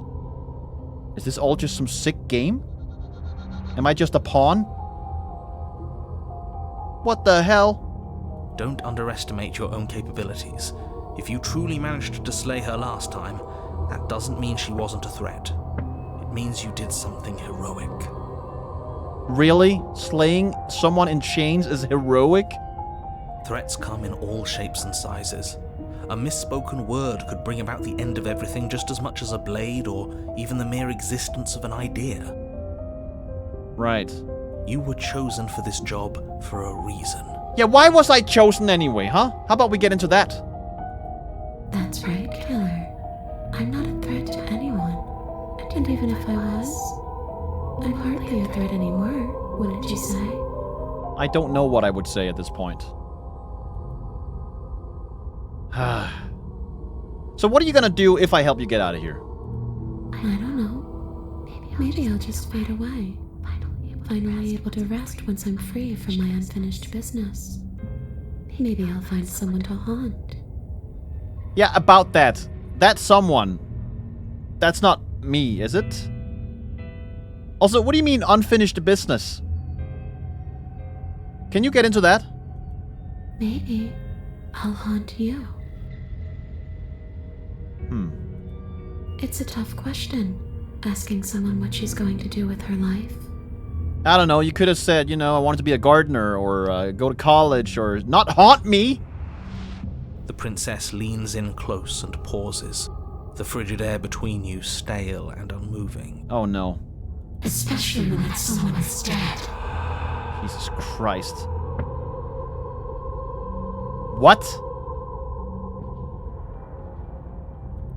She pulls back with a playful giggle. Am I dead? I don't think most living people could answer that either. Does anyone actually know who they are or what they want? I know who I am. I want guacamole. Right now. I mean, that's a simple thing. It sounds stupid, but that's a simple need and want in life. I know what I want. I don't want to die. Be honest now. Were you gonna end the world? I don't know. I just wanted to leave. I still just want to leave.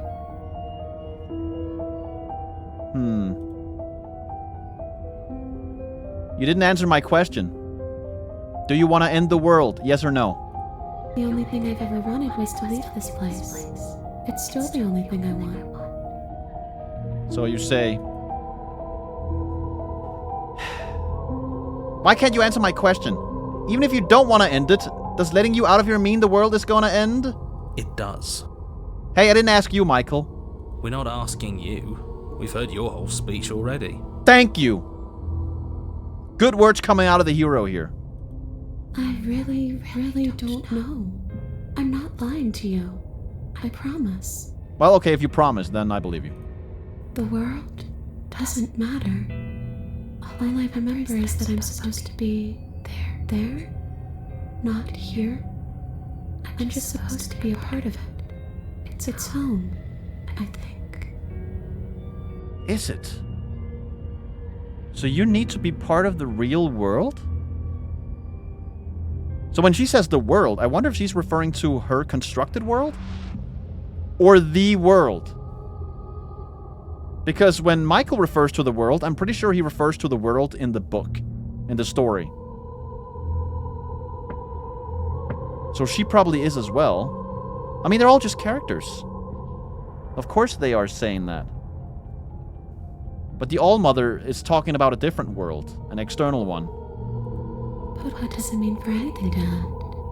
I ended, but I also didn't. Right. I'm not so sure endings are real. Let's leave it at that. What should I be saying here? There's so much I can speak to her about.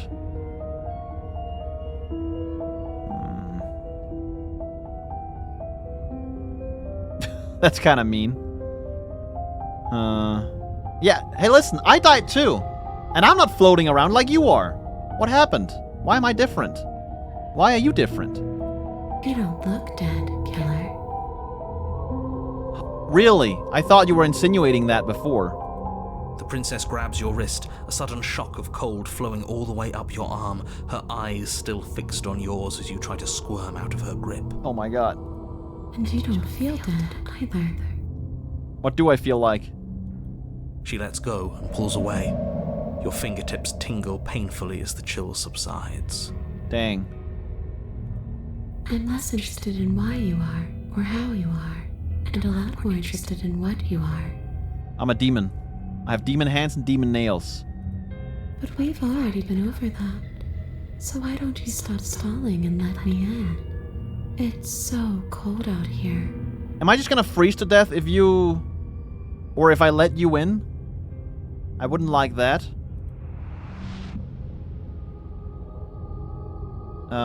Do you know why you came back? How should I know?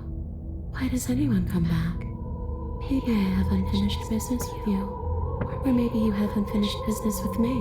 Why am I asking that question? I know the answer. It's because the story is written that way. All I know is there's a hole in my chest. Not the big obvious one that you put there. There's something older and deeper. Yeah, me. I'm missing. Because this is a love story. A nagging reminder that I'm not where I'm supposed to be. Okay. But I don't understand the love story part of this.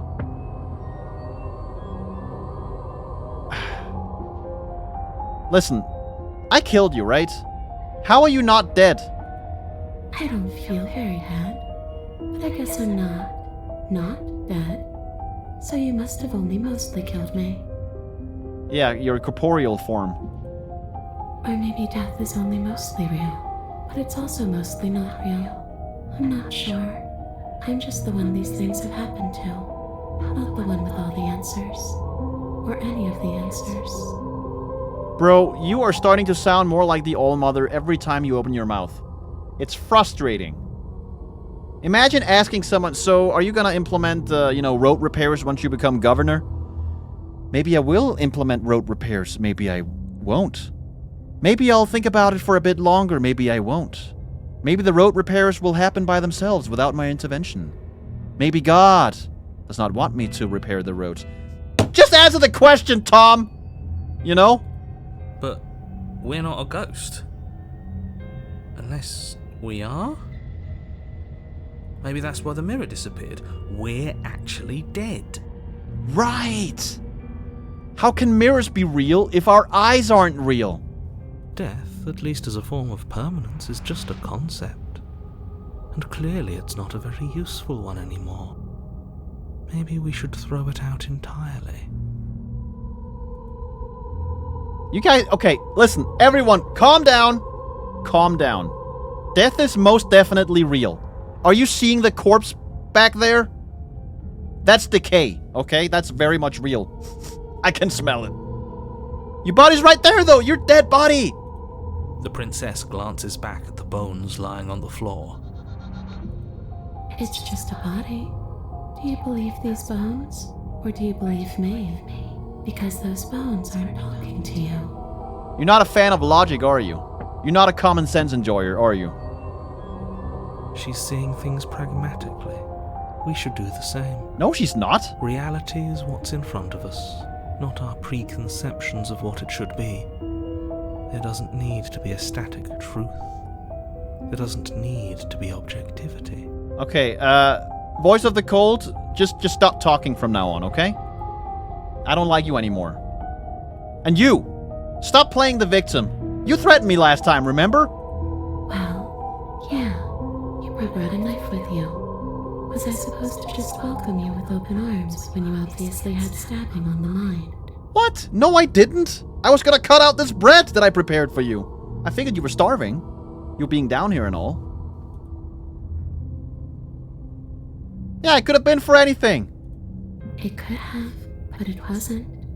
You can't blame me for threatening a would-be knife-wielding murderer, Especially when that would-be knife-wielding murderer became an actual knife-wielding murderer. Okay, you know what? That's a very good point. I rest my case. I'm sorry, you got me on that one. I was being a little smartass just now, but you caught me. I forgot about the part where I actually did murder you. Oh, man. Do you want me to die? Do you want me to kill myself to satisfy some sort of sick revenge fantasy? Because guess what, sister? I already did that. And it wouldn't be hard to do it again. Are we putting this to a vote? Because personally, I'd prefer if we didn't die again. But obviously, just let me fucking talk to her, okay? Stay out of this. If that's what it comes down to, that's what it comes down to. But I don't see the point of offing ourselves just yet. Oh, gods. How did I survive with you guys in my head all this time? Oh, that's sweet of you to offer. But killing yourself wouldn't help either of us. Okay, that's an interesting hint there. So she needs us to be alive. And again, I guess there wouldn't be any love in a love story if one of us was dead. Then again, she's dead. It would seem that everyone here is in agreement except for you. I shouldn't have to tell you that you shouldn't kill yourself. So please, try to keep your suicidal tendencies in check. Okay, hold on. Done. They're in check. Like I said, I just want to go home. That's what they all say. If I knew I'd wind up having to talk to you again, I wouldn't have slain you. And if I knew you were going to murder me without even knowing who I was, I wouldn't have given you the chance. If my ass was a sharp point, you know. We all make mistakes. Okay. By the way, that thing I just tried to say didn't make sense in English. That's a Danish thing. It didn't work at all. I'm sorry. Listen, you can't scare me. Those scary faces, they're nothing. You're dead. Or at least, mostly dead. What can you even do to hurt me, huh? Maybe you can freeze my Coke for me? But that's about it. A boring question with an easy answer. Nothing. She's a ghost. Ghosts can't hurt us. That's for me to know, and for you to wonder about.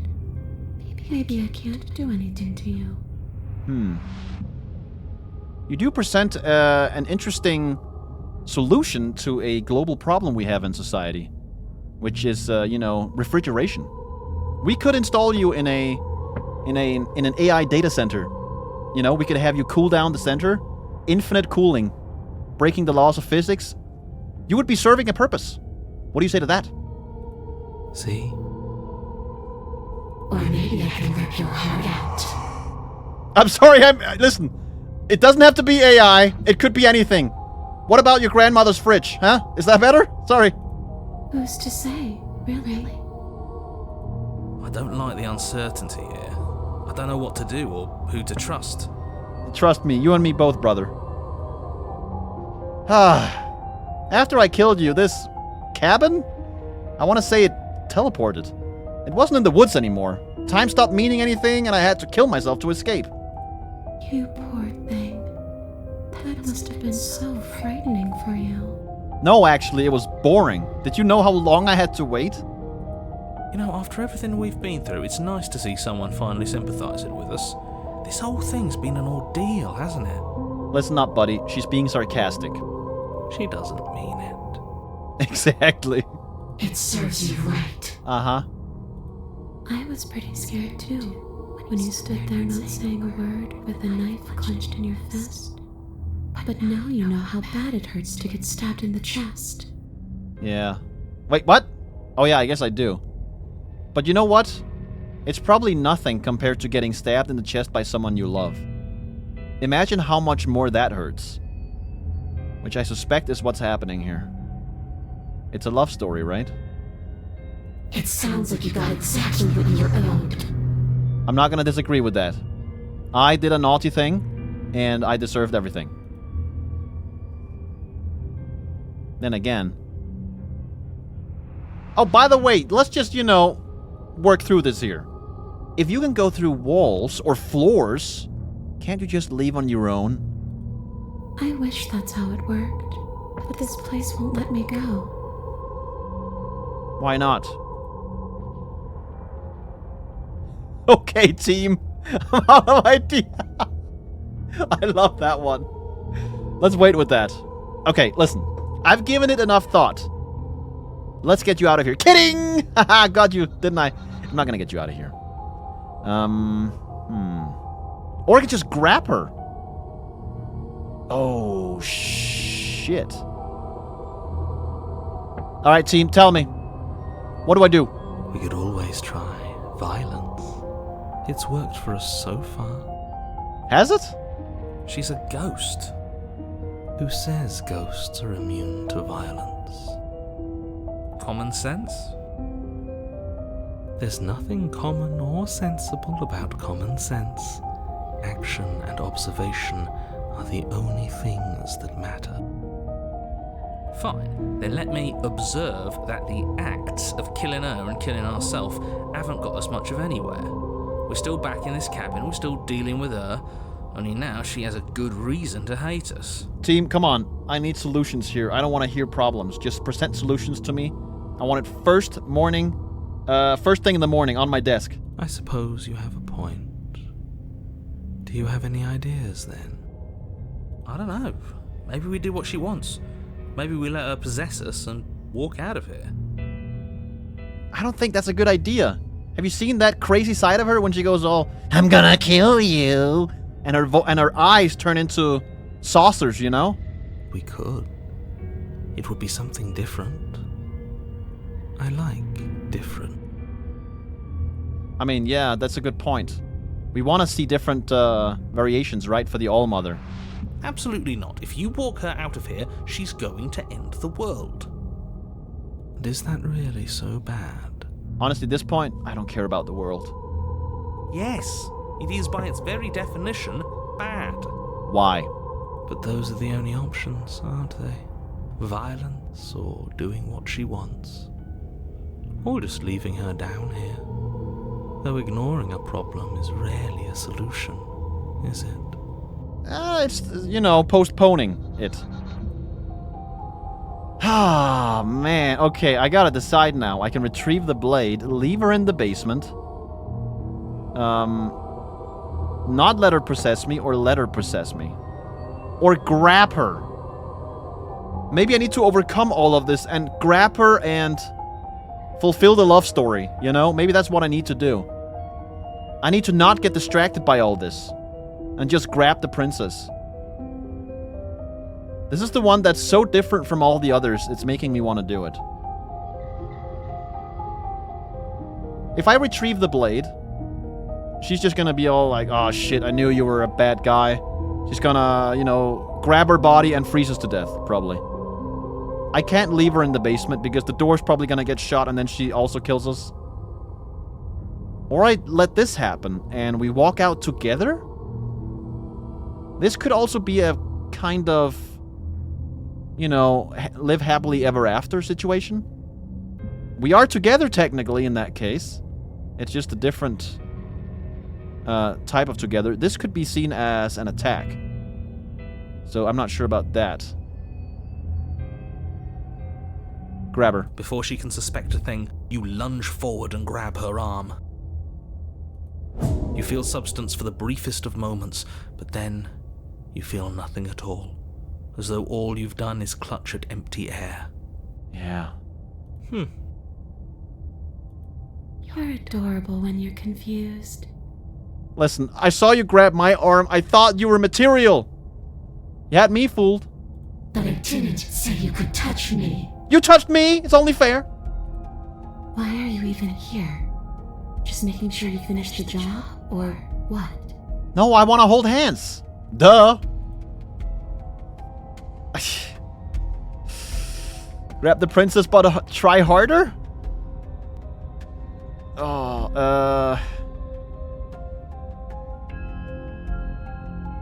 Come here, you! You attempt once more to seize the princess, and once more you grip only cold, empty air as she disappears. Really? Her voice chides from elsewhere in the room. You whirl around, finding her hovering between you and the basement stairs, looking you over with grim disappointment. She's thinking, oh no, he's stupid. He doesn't know that he just tried that. I was willing to let bygones be bygones, killer. I was willing to ignore everything you did to me so we could get out of here. Together. See, that's where we disagree. I think you wanted to possess me? To do something evil with my body. I would never get control again. You didn't leave me an option here. I did you wrong. I admit that. So, you know, I was prepared to face consequences, but I wasn't prepared to accept the consequences. If that makes sense. All I ever wanted was to leave this place. All I ever wanted was to find a way back home. I don't think we're ever gonna go home. I'm sorry to say this. It has finally dawned on me. We're stuck here together forever. So instead of being adversaries, how about we are friends instead, huh? Let's make good of this infinite time that we have instead of squabbling. Wherever home is. Her eyes turn from wells of sorrow to pits of wrath as she stares into you. Wrath? That was an interesting pronunciation of that word. I guess violence is the only language you speak. No, it was meant as a hand-holding gesture. She forces her hand into your chest, and then... Oh? Yes? Nothing happens. Oh, she's also stupid. We're perfect for each other.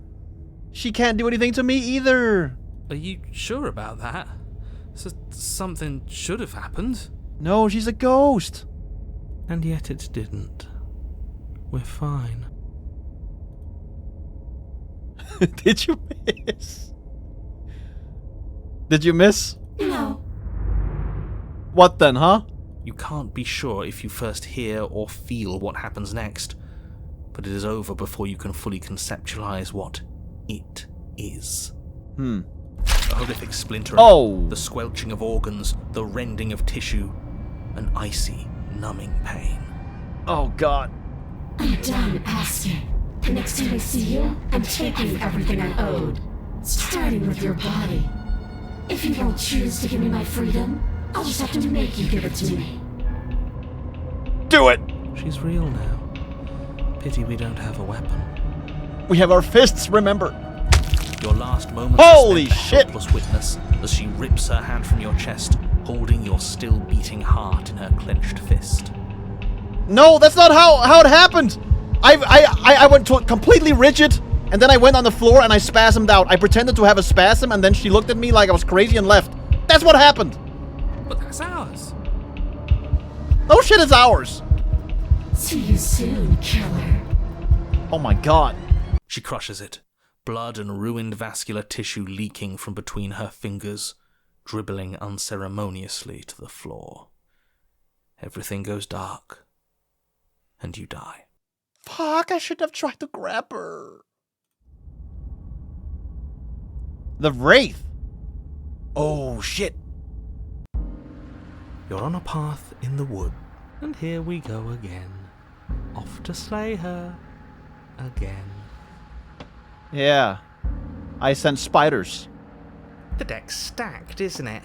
We kill her, we start again. She kills us as a goddamn ghost, we start again. I'm starting to think we're being run in circles just for the sake of it.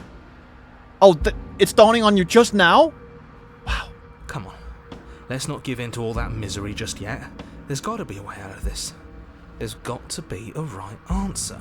Keep telling yourself that. Ah, and what if there isn't? Aren't you listening to me? What if all of this was rigged from the start? You know what I've just realized? The way I'm talking to these multiple personalities in my head? I am just another one of them, if you think about it. It's just a constant back and forth. We're never getting anywhere. It's just bickering. That's ridiculous. There'd be no point in all this if it was just some kind of cosmic busy work. I think that's exactly what it is. The powers that be, seeing how many ways they can screw with us. Could be it's all some kind of sick joke to them. Voice of the cheated. Oh no. Okay, so you've already been here. Twice even. Great. Then let me poke a few holes in your depressing little theory. Oh please. I can't wait to hear those. Nobody here is screwing with you, and I can't imagine any scenario where you would have started over after slaying the princess. Well, you wouldn't now, would you, Michael? Well, we didn't have to start over. We killed ourselves. And why, pray tell, did you do that?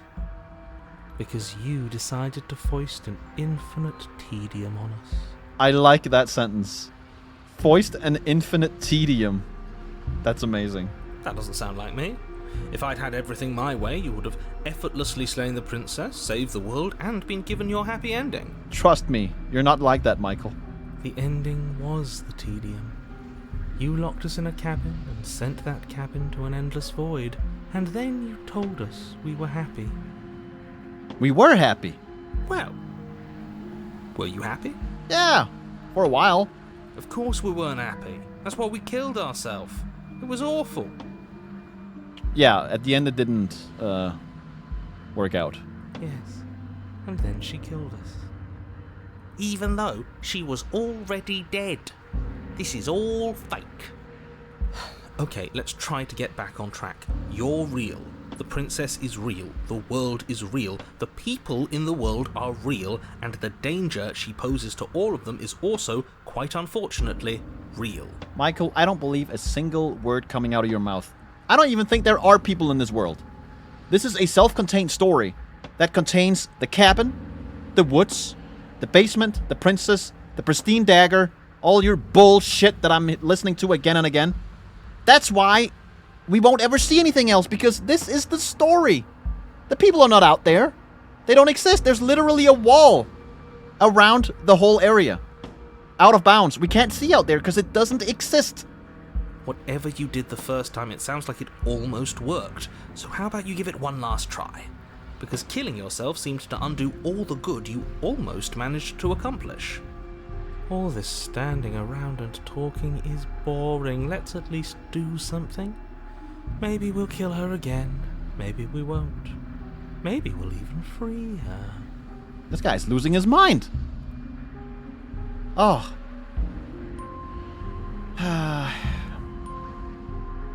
I mean, that is the same narrator, no? And why should we help you? All you're gonna do is lock us away forever again. If we slay the princess, what then? We're just gonna be sitting on our asses for an infinite tedium. Tell you what, I won't do that. I promise. I don't believe you. Oh yeah, sure. That changes everything.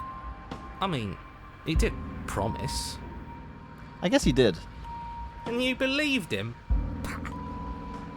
He wouldn't lie about that, would he? Are you the same narrator we met on the other loops? You were quick to accept that we've been here before. If I had to make a wager, I'd say yes and no. That's a hedge, not a wager. I haven't met you, but you've clearly met me. It sounds to me like you're hopping between parallel realities, in which case the me you just met here is the same collection of experiences as the me you met at all of those other beginnings, but their continuity breaks the moment you say or do anything, in effect making them all separate. Holy shit, Michael is getting it. So, yes, I'm the same me, but ever since the moment we started talking, I'm different. I'm not sure how we're supposed to kill him ourselves, but he's asking for it. Maybe there's some way she can take care of him for us. Yeah. Enough perspectives, we bring it to the All-Mother, and we jump out of the page, and that way we have essentially killed Michael. Because he won't have anyone to narrate anymore. We're gonna be gone. They've clearly all been through some harrowing experiences. Don't let their baggage influence your decisions. You have the ability to see things clearly. I suggest you use it. We have killed her, and been killed by her, and neither of those things have gone well for us. If we're gonna fall through this loop forever, eventually we're gonna let her out. We might as well do it now. You're making a dizzying amount of assumptions. Your perceived reality looping twice before does not mean it will continue to do so forever. Those little voices have already drawn attention to the fact that even the path is different. The world itself is at a tipping point. Okay. I mean, that's a logical conclusion to draw, I guess. But couldn't you also easily have said that, yes, things are changing every time, but things are also happening again every time, so why wouldn't things change forever? Know that there is always a choice. Even if you were stuck in an infinite loop, there's no reason to assume that the mere nature of the infinite would force you to make any specific choice. You do have free will, as much as things would be easier if you didn't. And you can just keep making the correct choice forever, never deviating. Free will, you say? Oh, you mean that free will where I decided not to slay the princess one time and then you made me slay her? Oh, yeah. How convenient. Everything always comes back to what you want us to do. I'm sick of him. Makes me want to end the world out of spite. I completely agree. Fuck the world. Let's just kill it. On second thought, let's not kill him. Let's throw him someplace that never ends. I'd like to see what that does to him. Yeah. What happens if we don't go to the cabin? That's another option. Then she finds a way out on her own. How do you know? Of course she does. So, standing around out here is the same as us letting her out. Only we don't have to see her. That's got to be better, right? Yeah. No, it's strictly worse. But she can't kill us out here. Why would staying out of killing distance be worse if she's getting out regardless? Because it's cowardly, for starters, and because the unknown is always worse than the known. But really, all you're doing right now is weighing two considerably bad options. Cowardly is just a word. Whatever. Let's just leave. The only solution worth considering is slaying her, and whatever delusion is holding you back from doing that is just that, a delusion. If you already managed to end her in some other world, the only reason you'd be here is that you somehow managed to do it wrong. Oh, that's denial. How are we supposed to decide on anything if you just keep coming up with new rules? Since when is there a wrong way to slay her? Exactly. No, I can't go back. We have to proceed. Okay, fine. You continue down the path towards the cabin. Really? Looks like I'm continuing up the path, but okay. It isn't long before you're steps away from your destination. I don't think you need any words of warning. I think you know what's in there, and despite your protestations, I think you know what you need to do. We gotta bake her a bundt cake. The more he talks, the more I'm interested in setting her free. Yeah. Whatever. You don't want to listen to me? Do it then. Let her out. See what I care. You're gonna be so mad, Michael, you're gonna make me slay her. Come on, don't pretend. It sounds like somebody's about to crack. Yeah. We got him on the ropes. Are you trying to use reverse psychology on me, or have you just given up, huh? There's obviously no point in trying to reason with you right now, especially with all these clowns offering up their useless advice. Honestly, it seems like the more I try and talk sense into you, the more single-minded they get about letting her out. So yes, I'm done trying to argue. Imagine if every single book that you have ever read, there's this sort of conversation, this nagging conversation between the characters and the narrator that we don't know about. It's happening everywhere all the time. No matter what book it is, that would be so funny. Would you look at that? We won. Yay. Take it however you will. Let's enter the cabin. The interior of the cabin is long and dark, a single narrow hallway stretching far into the distance. Curtains billow out from tall windows on either side, obscuring the path forward, fluttering helplessly as opposing gusts of wind rush into the building, clashing and joining and driving everything forward. This does not look like free will at all. This is not good. The only furniture of note is... that's strange. Yeah? Michael? Say it. What is here? What furniture? What's strange? Is it the mirror? The mirror? No, there isn't a mirror. Damn it. What's strange is that there isn't much of anything in here at all, aside from the curtains. There's supposed to be a pristine blade. Why isn't there a pristine blade? Yeah, what happened? Great. Something else has been taken away from us. Of course, Voice of the Cheated would say that. I suppose the only way to go is forward. So forward we will go. Blade or not, it doesn't really matter, does it? Oh, man. You know what? Just for the sake of argument, let's pretend there is a mirror at the end of this hallway. And that right now we can't see behind it. What's there? What's behind it? If you're asking what's at the end of the hallway, it's the way to the basement. Right. The way to the basement? Don't you mean door? No, I didn't say door, because there isn't a door, it's just an opening. Oh. What are the odds she's waiting for us right behind it? If I were running a bullshit factory, it's what I'd do. Let me assure you that there's nothing there. Nothing is going to jump out at you, and certainly not the princess. The princess is in the basement. Yeah. Sure. He can't see the mirror. The knife is gone, defying his expectations. Who the hell is calling the shots here? Honestly, I think it's the All-Mother. I think things are happening right now. We're having influence over the world. And Michael is not aware of it. Nobody is calling the shots. That's how reality works. What about the laws of physics? Okay, let's go. You slowly make your way towards the gaping maw that awaits you.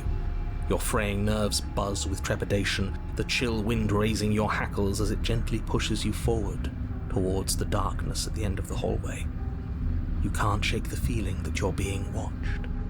What does that mean? The chill wind raising your hackles. Raising my hackles? I don't know what that means. I've never seen that word in my life. We've always been watched. You're watching us right now. Sometimes the feeling is just stronger than others. I feel like you're trying to put us on edge. We don't need all this anticipation. We just need this to be over. You stop as you reach the end of the hallway, I presume in front of whatever mirror isn't actually there. Wipe it clean. Here we go. You reach your arm forward into the pitch black of the opening. Nothing.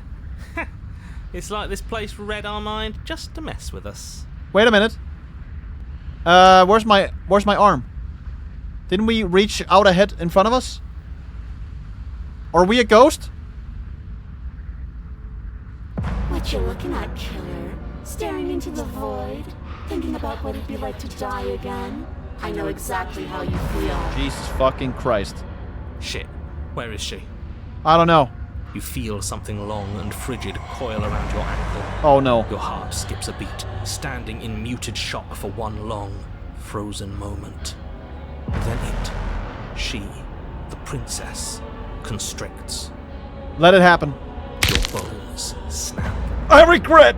Fuck. Icy pain radiates up from the break, a deep cold flooding your veins as your legs, numb with the shock of it, collapse, and you collapse with them. Fuck, that's horrifying, man. Imagine standing and then your ankle just snap. Oh no. You're met with a terrifying visage of the princess. Her hand grips your leg in a steel vice, her grin carved jagged from ear to ear, crowded with far too many long and crooked teeth. Yeah, that's not good. That's horrible. But do you know how I feel? I gave you a path to forgiveness. I gave you a chance to make things right. Sorry. I thought maybe you'd seen what you've done and feel remorseful. Maybe try to make it up to me. But no, you'd rather use that knife to keep making the same mistake over and over and over. There was no knife. So, here's how this is going to go. I'm going to take your body, and I'm going to walk it out of here. That's fine with me, honestly. And you get to watch me do it. Completely helpless. Just like you left me. I say we let her do it. It's something different. Yeah. Do we even have a choice? Just do it. You always have a choice. Maybe before, but not now. There isn't a blade this time. Exactly. What choice is there if there isn't a blade? Well, unless you have any specific ideas, I think my vote's the only one that counts. Oh my god. I thought you couldn't possess me on your own. I thought I needed to agree to it. Now is then. This is now. Fine. Look, my ankles, man. I think we're even now. I killed you, and then you killed me. Water under the bridge, right? And you think that's even? How adorable. What do you want? Anything. But I think you forgot about the part where you tried killing me again. Oh yeah, I did. I forgot. Shit, yeah, that's on me. What do you want? If I were you, I would just want to get it over with. You lost your chance to call the shots. There's no going back to fix it now. You can either look on in horror or celebrate my freedom. But either way, you're about to become a passenger. It's okay. I can't drive anyway. Enough talking. We'll have plenty of time for chit-chat once this place is far behind us. Whatever you want. You remain pinned to the floor of Oh the my long God. hallway as the rest of the princess's body emerges.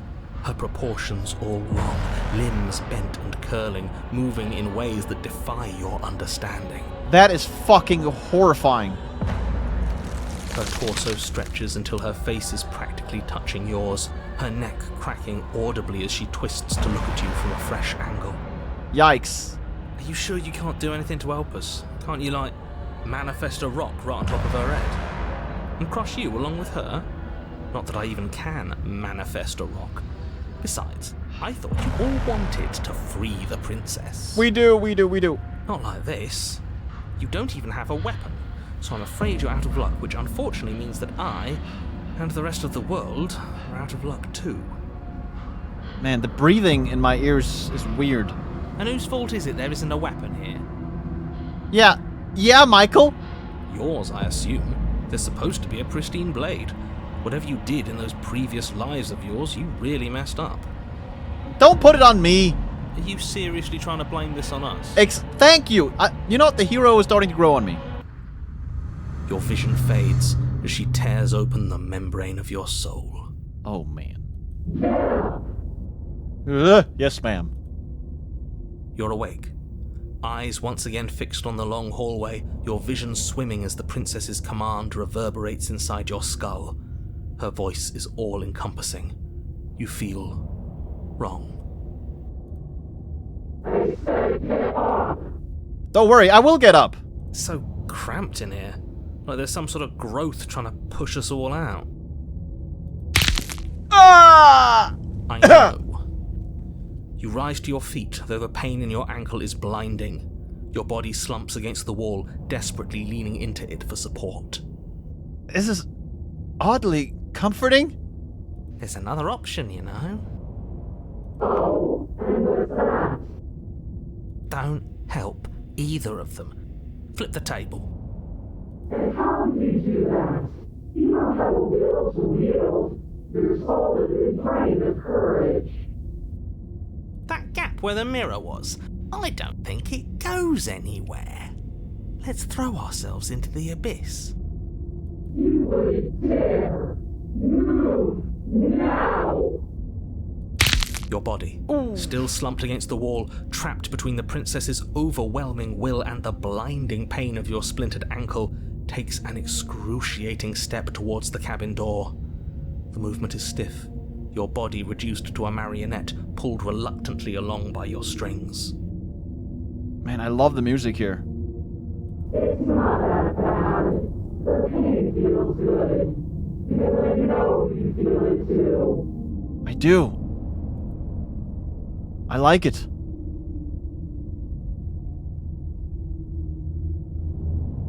Let's leave the cabin together. I'm sorry for what I did to you. You toss the last of your will aside and surrender to the princess. Michael is so mad. He's so mad. Shit. Guess that's that. An end is an end. Let's see what it has in store for us. We're gonna end the world together, but at least we'll be together. This is all I wanted. If there will be a mercy for you at the end of everything. Yes, please, I'll do anything. I'll do anything. Your body inches along the corridor, every step more difficult and painful than the last.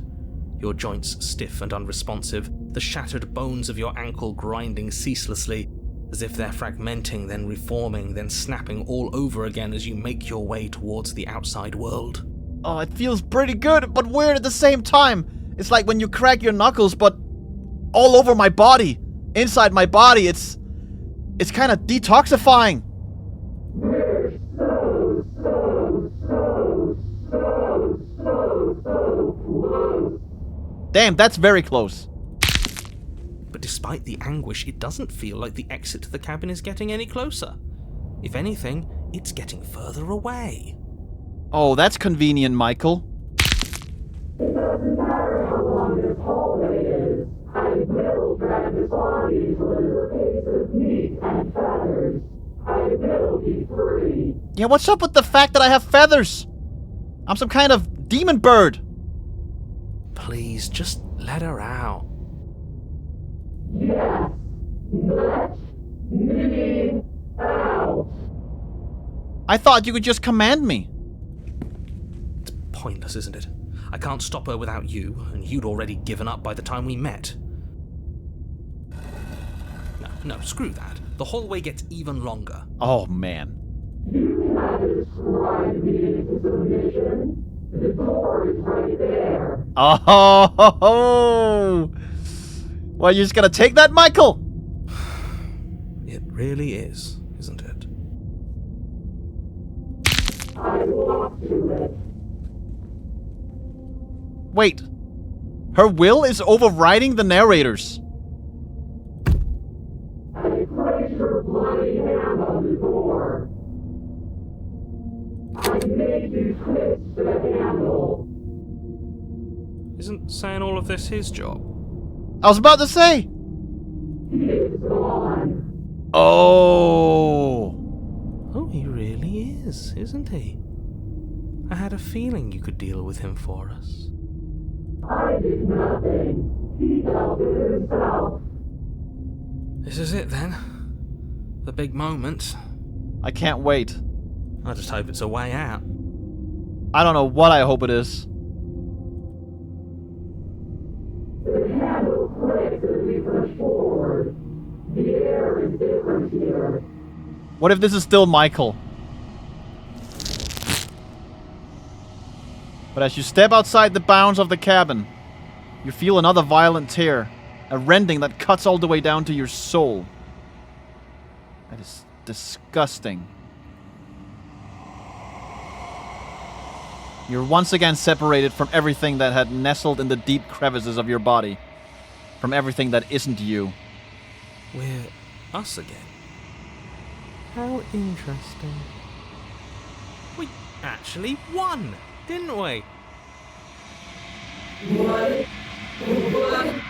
What is happening to me? You're being taken!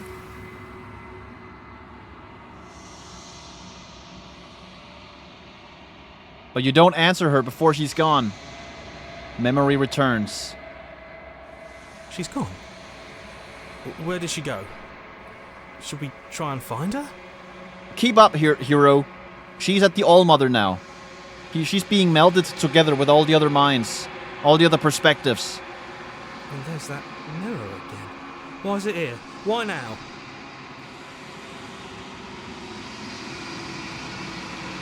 Approach it. This doesn't feel right. It feels different. Final. You've said this one before. It's going to do something to us. I can feel it. It is. Ignore the cowards. You have to look. The voices feel small, distant as you approach. Yeah, and now it's just me. My physical form. Silence as you reach forward. They're gone once again. The mirror makes them leave. Look at the cursor, by the way. Have you noticed? It's like a bird face with a beak and an eye. You are nothing at all. What? Wait. What? I'm a raven? But that isn't right. You can't be nothing. You refocus your gaze, and then you see it. A figure, faint and veiled in shadow, just beyond the reflection.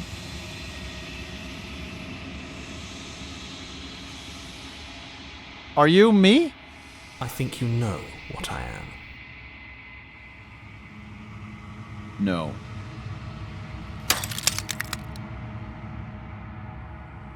A crack slides down the center of the mirror, splitting the image in the glass in two.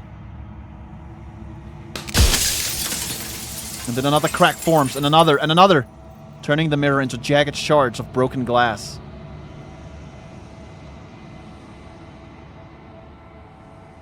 No way. Haha, Michael, you're a bird! I was wondering if I would ever get to see you. The narrator. Yes. I suppose that's my job, isn't it?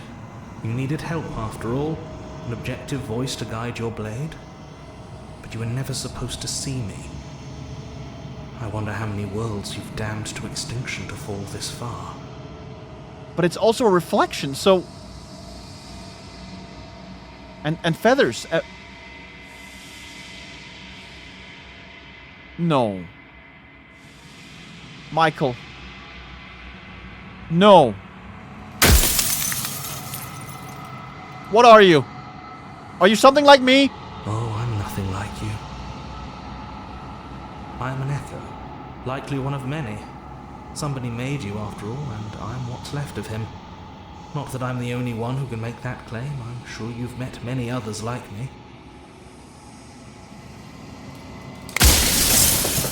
No!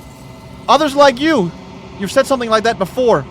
Has every narrator really been different? Of course.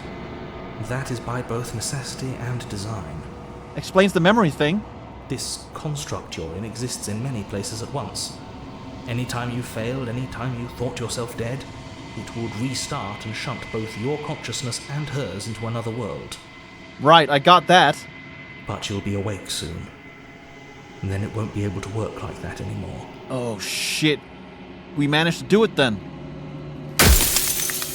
And I say we. As in me and the princess, but I guess it's also you because you're me? Because I see the bird in the reflection, so it's me? I have feathers? Do you have anything to say for yourself for all of this hubris? I do. The people out there are real. No matter what you do to them, no matter what you enable, I want you to remember that. Okay. Am I not just talking to myself? Maybe... Oh my god. Maybe Michael, or I guess in this case I, was getting sick and tired of telling the same story again and again and again and again.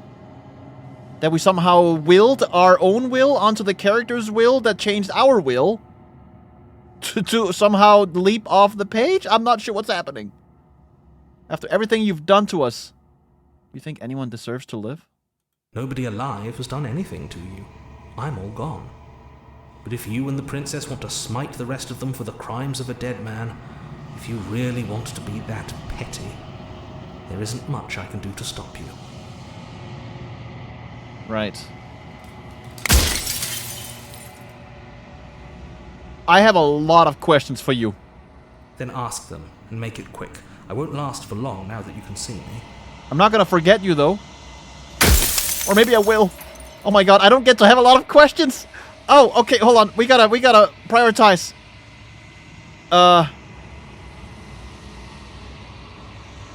Let's see.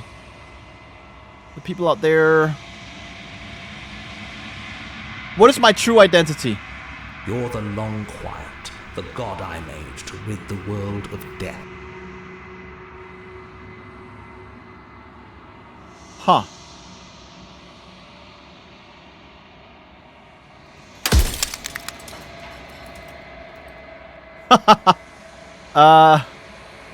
I'm not gonna ask these stupid questions.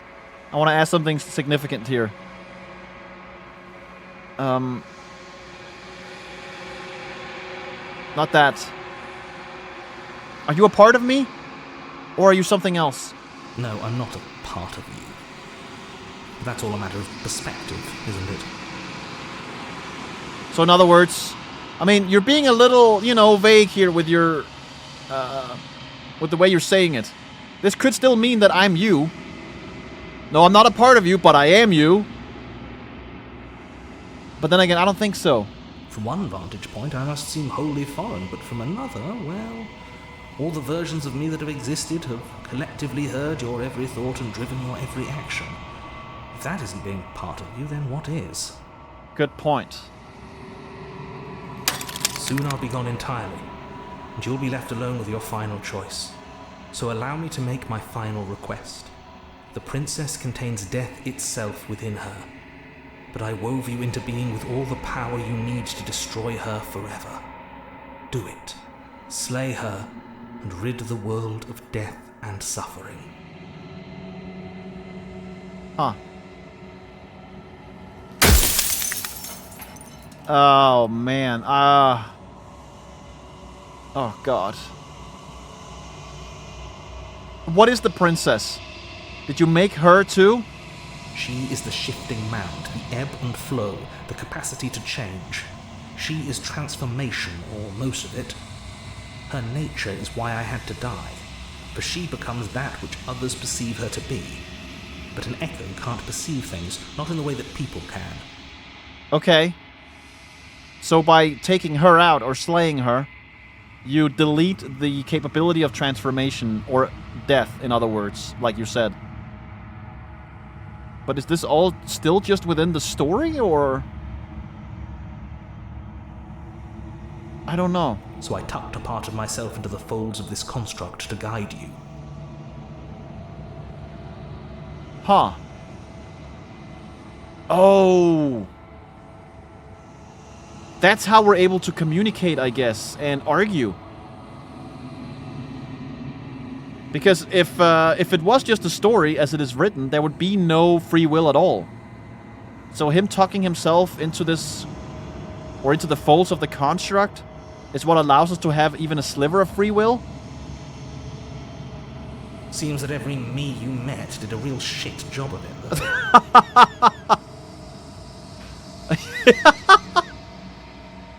I just love that. You can see his little eye here and the beak. The way he just said that was so funny. Oh, sorry. Oh, man. I should have slain the princess, but I did. Oh.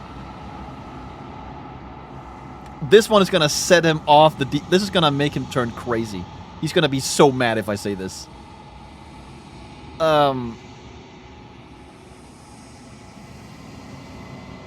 I don't know what to say. Maybe I'll lie?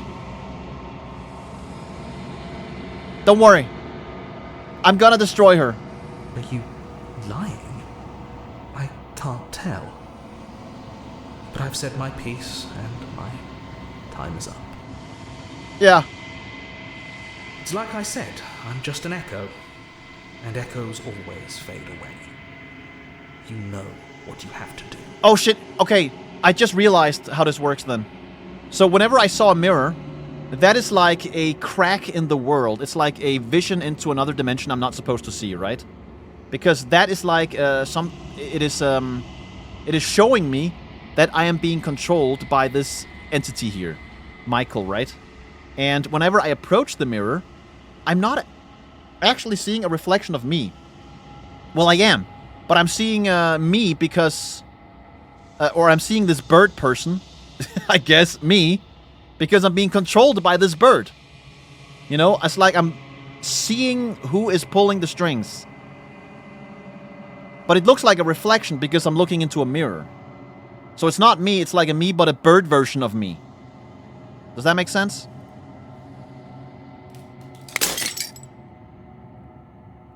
As the final fragment of glass shatters, you see yourself with newfound clarity.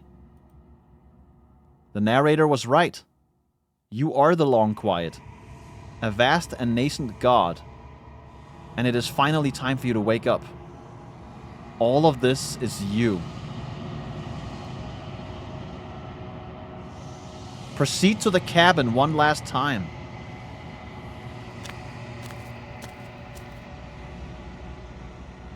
When you arrive at the heart of things, there is no final vessel for you to bear witness to.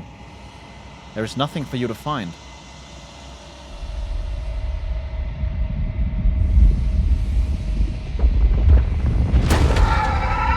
Oh god.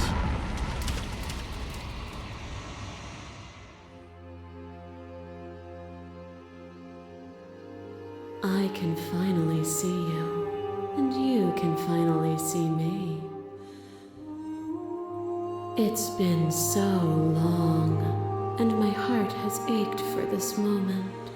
I've missed you dearly. Okay. I've missed you too. She unfurls an endless cascade of smiles in response, and then patiently waits for you to continue. Do you know about the echo? Did you hear our conversation? Every word you spoke found its way to me. I know him, and I know his construct. He was deluded by his fear of death. Pay him no mind. I'm TLQ, but I don't really know what that means. Names are their attempts to capture that which cannot be captured. They call me the Shifting Mound, a pale imitation of what I actually am. Right. Shifting because transformation. Because you represent possibilities, variations. And the long quiet, I guess, means something static, something never changing. What happens now? Ever the passive player, always reacting and never acting. But it's woven into your nature, isn't it? Yeah, I mean, I'm a Cirque player, so I don't really have any static builds to follow. I just react to what the other guy does. It's in my nature, you're right. When the echo spun us from one into two, he gave you a choice and me a role to play. I am not death, but I contain it in my multitudes. Okay. So, will you attempt to destroy me and bring about a world devoid of death and the possibility of meaning? Or will you open the final doors to our liberation?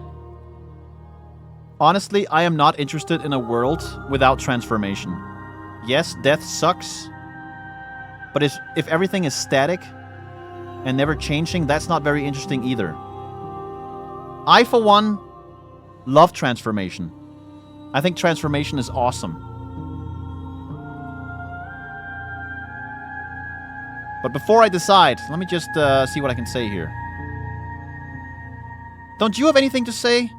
Why is this all falling on me? Of course I have a say in all of this.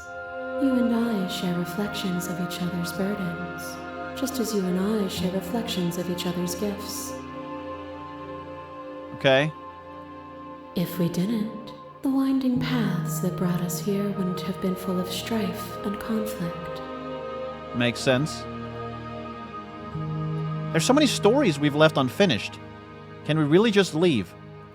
Even as your eyes begin to open, you still hold on to the notions of is and is not, of beginning and end, pitch black islands in the blinding light of the infinite.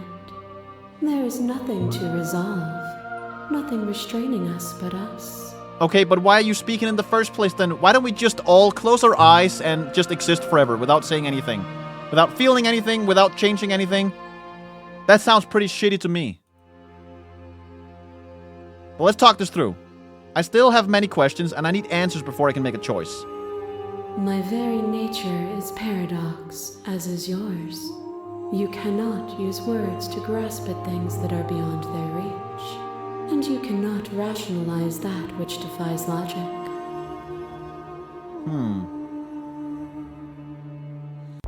But violence and passion are dances that both of us know well. If this is what it takes to enlighten you, then so be it. I'm ready. What the fuck? Flesh is a vehicle, and to destroy the flesh is to destroy the spirit. With violence he strikes.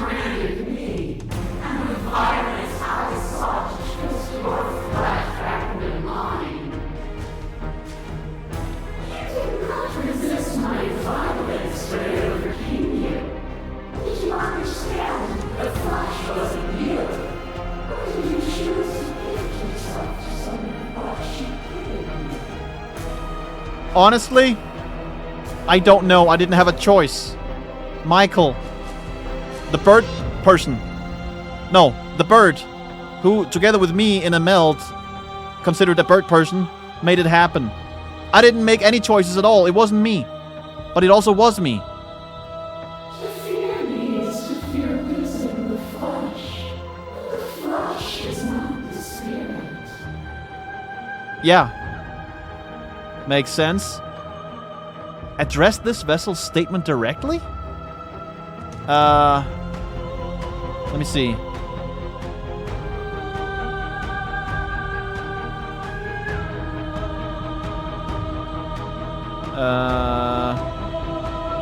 No.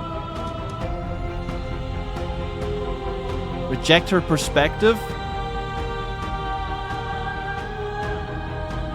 But this is not true though, is it? You've done nothing but lecture me.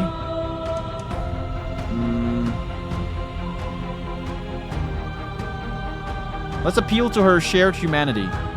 You speak about life and death and change and stagnation, but that isn't what any of this has been about. Oh, is it not? Perhaps you can enlighten me. It's been about everything and nothing. It's been about this and that, transformation, static objects. I was thinking of In Bruges now.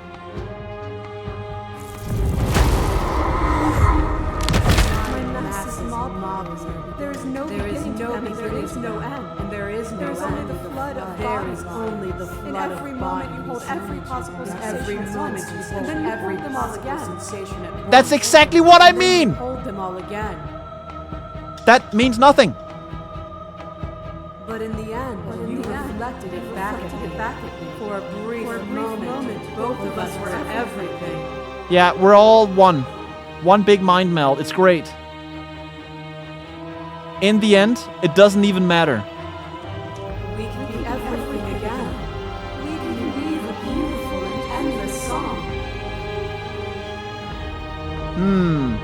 Look at the text here. Is this me being very confrontational? Interesting. I saw every version of us across every reality. And not every reality had you drawing breath. Even then, I went on. The world doesn't need you. You speak of me as if I am a ghost, but I am right in front of you. That sentence makes no sense. Behind your back and a trick behind mine. We dance, revolving and revolving around each other, but forever stuck in place. We both move and yet we both don't. For each of us watches the other instead of ourselves. But forever is not forever. I move and you react, and both of us break the other. But broken is only a moment in time. What the fuck are you trying to tell me, lady? To change is to hold the potential to rise above. But you limit yourself to what you are now. Why would you like to see what you might become tomorrow? I would like for you to stop speaking in riddles. For once.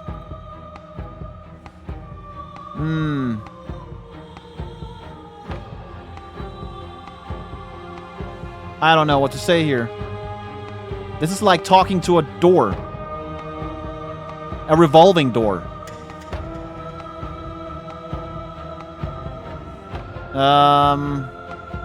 You know what? I'm a pacifist.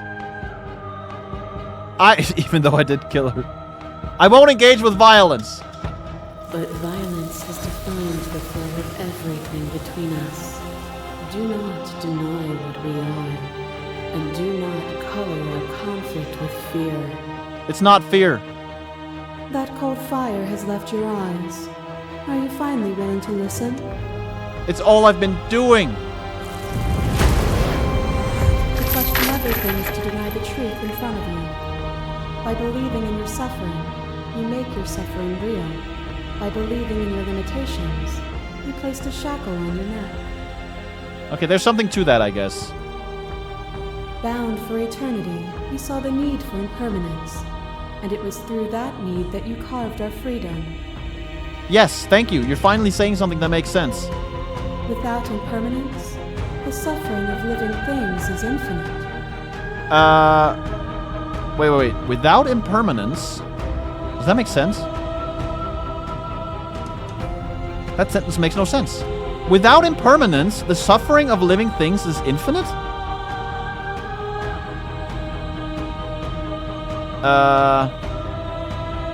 Maybe I'm not understanding the way this is written. That doesn't make any sense to me. Shouldn't it be opposite? Huh. Would you strip my gifts away and leave everyone to suffer in the dark? Sorry, I heard the first half. I don't know what to tell you. You've done nothing but lecture me since the minute I got here. What you mistake for a lecture is merely observation. I only want to help you. Okay. You can vainly struggle against me, or you can follow the rhythm of our movement and find our freedom. You're asking me to become one with you. A web of nerves, line upon a web of nerves, line upon a web of nerves. The shade of a beautiful beginning we can never return to. Where did you end and I begin?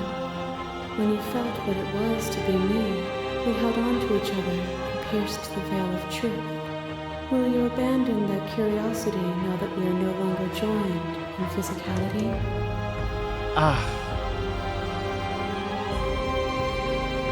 I don't know.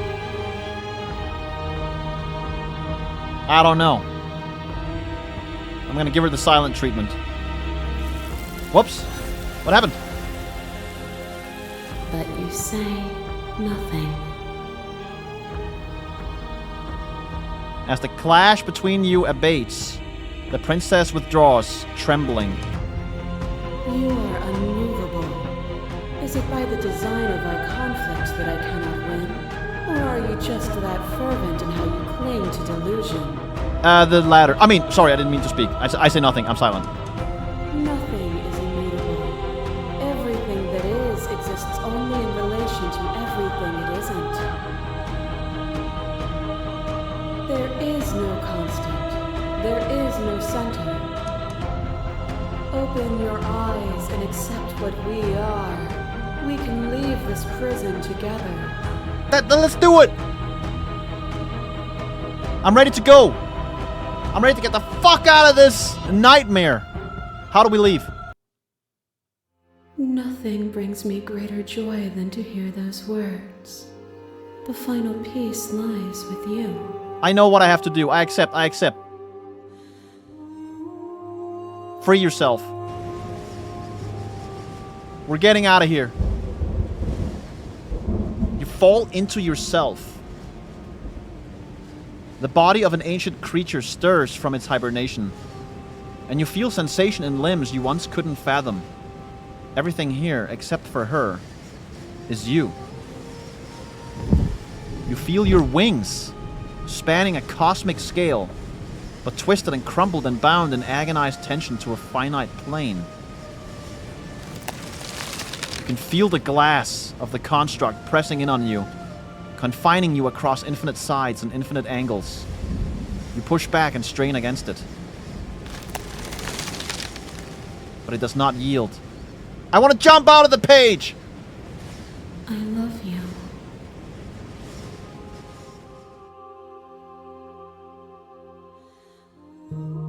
She's pulling us up. All at once, the unyielding tension breaks.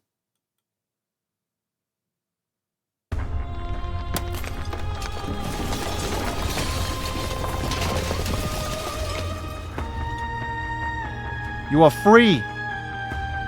And she is with you. It's magnificent.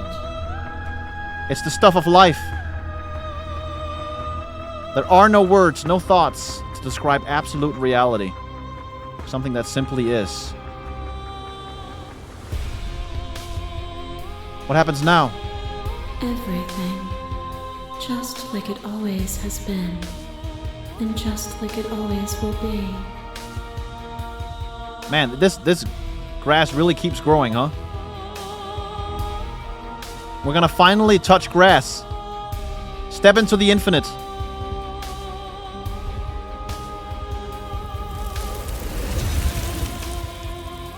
You and she step forward into 1,000 dawns and 1,000 sunsets, each of which contains 1,000 more. Okay, so 4,000 in total? That's it? After that, no more? You exist and you are aware, just as you have always been, and just as you will always be. Though conflict is in your nature, the two of you will never be alone, and the two of you will never know fear. You and she are finally home.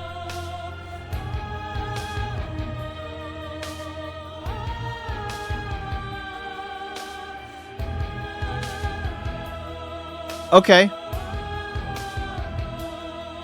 I don't understand the ending. I think maybe I do, but I don't think I have the full understanding of the ending.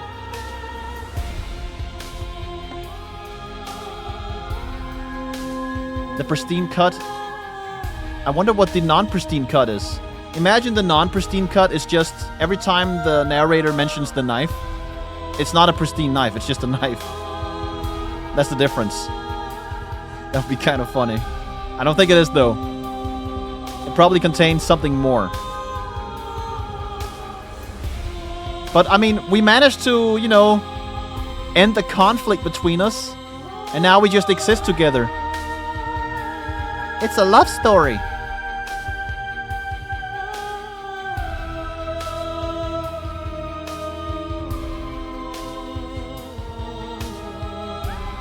I wonder if there's more after this.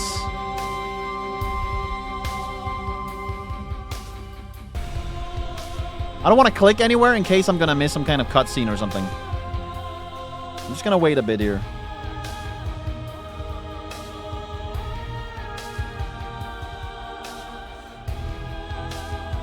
Alpha testers.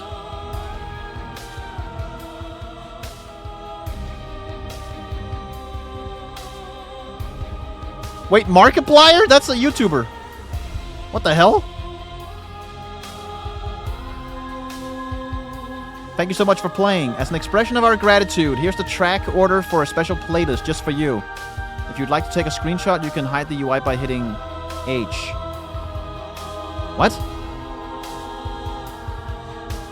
Soundtrack just for me? And now that you've finished the full story for the first time, you've also unlocked the gallery. You can access it from the main and in-game menus under the Memories tab. And it's full of clues that will help you find undiscovered vessels and interactions. Happy hunting. Oh, like different paths I didn't explore, I guess? Join the Discord. That's funny. I'll just return to the main menu, thank you. Okay, man, that went crazy at the end. What the hell? Very high up there in the skies. Like, everything went a little wooey on me at the end. I don't claim to understand everything that happened there at all. I mean, I have my own feelings about it, of course. About what happened. Maybe this is like a weird analogy to... just a relationship between two people. Just very abstract. You know, you have all this strife and struggle. And you're trying to resolve it. Wait, did the colors just change in the main menu? Am I losing my mind? The color palette just made a sudden shift, no? Am I crazy? Something like that. Alright, guys. We did it. What's up? Cheers. Yeah, GG. Awesome. This was so different from anything I've ever played. I've never played anything like this. Now that I think about it, I've never played a text adventure like this. I know these games were popular in the past, but I've never really played them.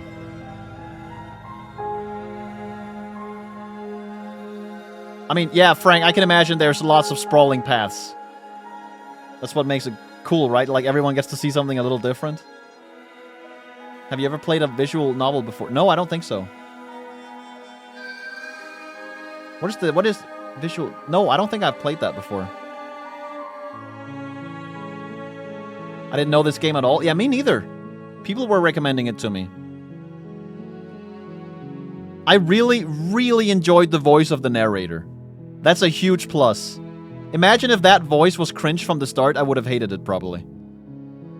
But that is such a bonus that it was a nice voice. I really enjoyed the narrator. Even though he got a little annoying at times. But that's not from the voice, that's just from the way he was. I think it was also designed to annoy me at times. Are you playing Silksong soon? Maybe, I don't know. I want to play a bunch of other games too. Really different for what you got at the end? Bert? Oh, you got something completely different? That's awesome. The art was pretty. Yeah. I mean, it had to be, right? For a game that relies on art, in a way. That's like half the game. It was super disturbing at times, especially the sound effects. The cracking of the bones really fucked me up. I had a completely different journey through the game. You got none of the vessels I got. Really? How the hell not? That's insane. But I guess if it's like a, like if I make one choice in the beginning that leads to 2 other choices that then leads to other choices each, that way I can see, depending on what you pick at the very beginning, you're gonna end up with something very different, which is kind of awesome. Was this game what you expected? Let me think about that. I can't answer that question because I had no expectations at all. Like, none. I had no idea what kind of game this was. Even the name didn't give anything away. Slay the Princess? What does that even mean, right? It was also only 2 voice actors in total. 1 male and 1 female. Oh, really? Okay. Because the female one sounded very different. That's impressive. I could totally tell the narrator, obviously, were the voices of all the other ones. Like all my personalities. Expected a Mario-like side-scroller? No, I didn't expect anything. That's the crazy thing.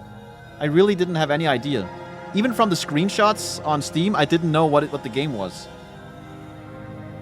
Her name is Nicole Goodnight. Her name is Goodnight? That's awesome. Alright. This game has a heavy message, but even if you don't read into it, it always makes you feel something. That's art. Yeah.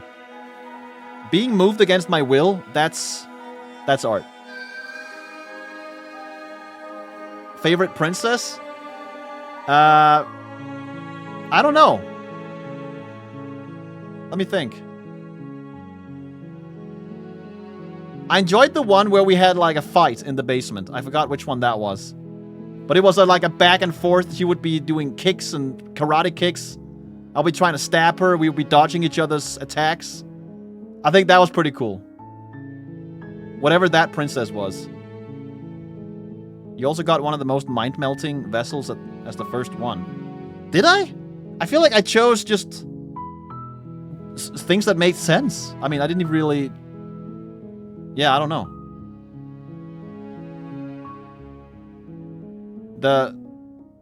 What? What does that mean? I mean, I know that emoji, but why are you referring to her like that? Narrator forcing you to stab her in the back, having to scroll... Oh, that one was funny. Actually, yeah. I really enjoyed that one, actually. Yes, I forgot about that one.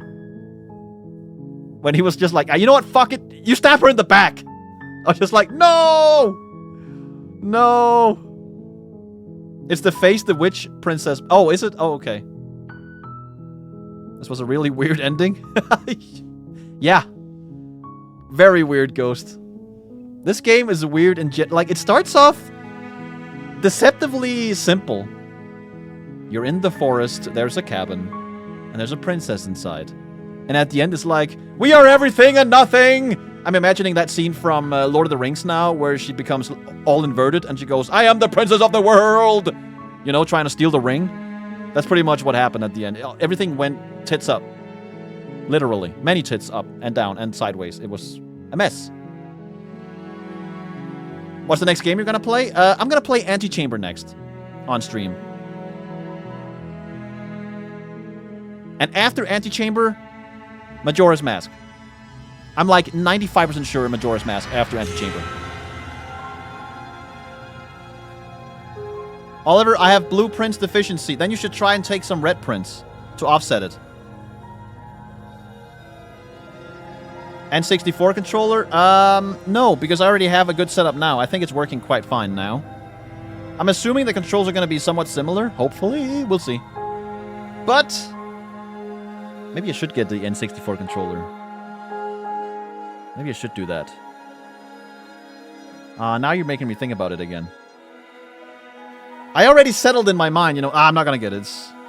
It's money saved anyway, but now I'm thinking about it again. Let me ask you this. Will the N64 controller come in handy with other games other than Majora's Mask down the line? For me, or is it like... in terms of Zelda here?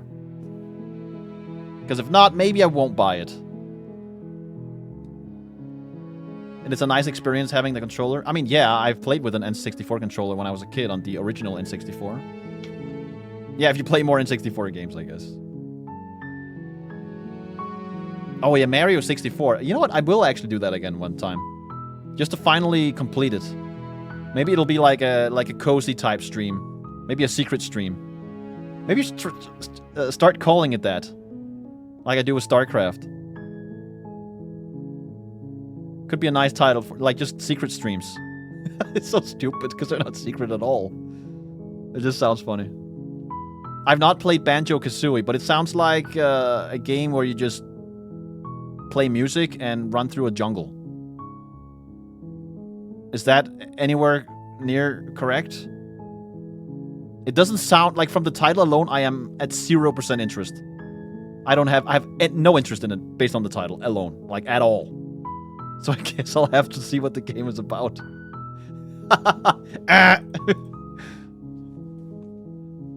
Banjo-Kazooie is a really good peak. Okay, sure, okay, all right. Please play Isaac. There's many games I want to play. We're gonna get to it eventually.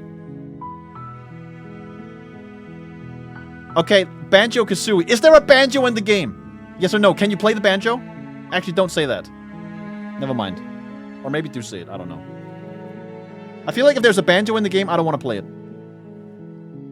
I've not played Nine Souls, Daisy Pusher. I love your name. Daisy Pusher. Why is that so funny?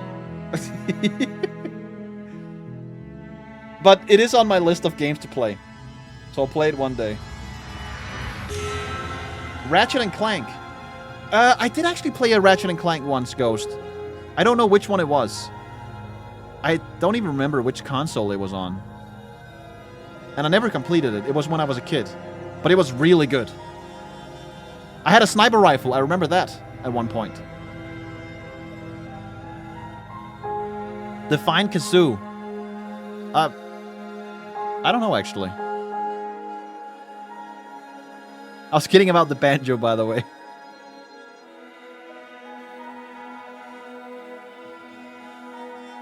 Diddy Kong Racing was the best, superior to Mario. I did play Diddy Kong Racing quite a bit. That is one of my favorite games on the N64. Yeah, I've played Pac-Man before on an actual arcade machine. Not very deep games, but as a kid they were great. They don't have to be deep. As long as the game is fun, then that's all that matters for me. Like this game, for example. Even if it wasn't deep, it would still be fun. Because I just enjoyed trying new things. And this game was very different. And I just enjoyed trying to figure out what the hell was going on, you know?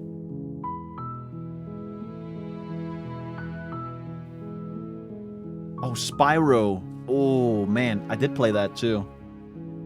Not sure which one. I know there's multiple. I played one Spyro where you had to catch a little piece of shit. Running on top of a... It was sort of like a valley. And there was a ledge all around. And this little piece of shit was running around all the time, and you had to catch him, and I could never do it as a kid. Drove me crazy.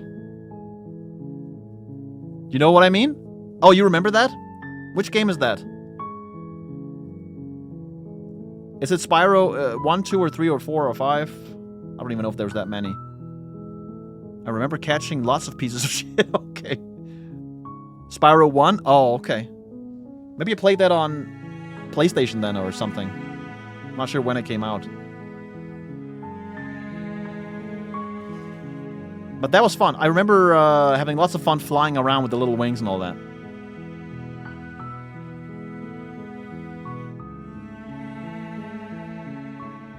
Having played Zelda on the N64 here really made me want to play more older games.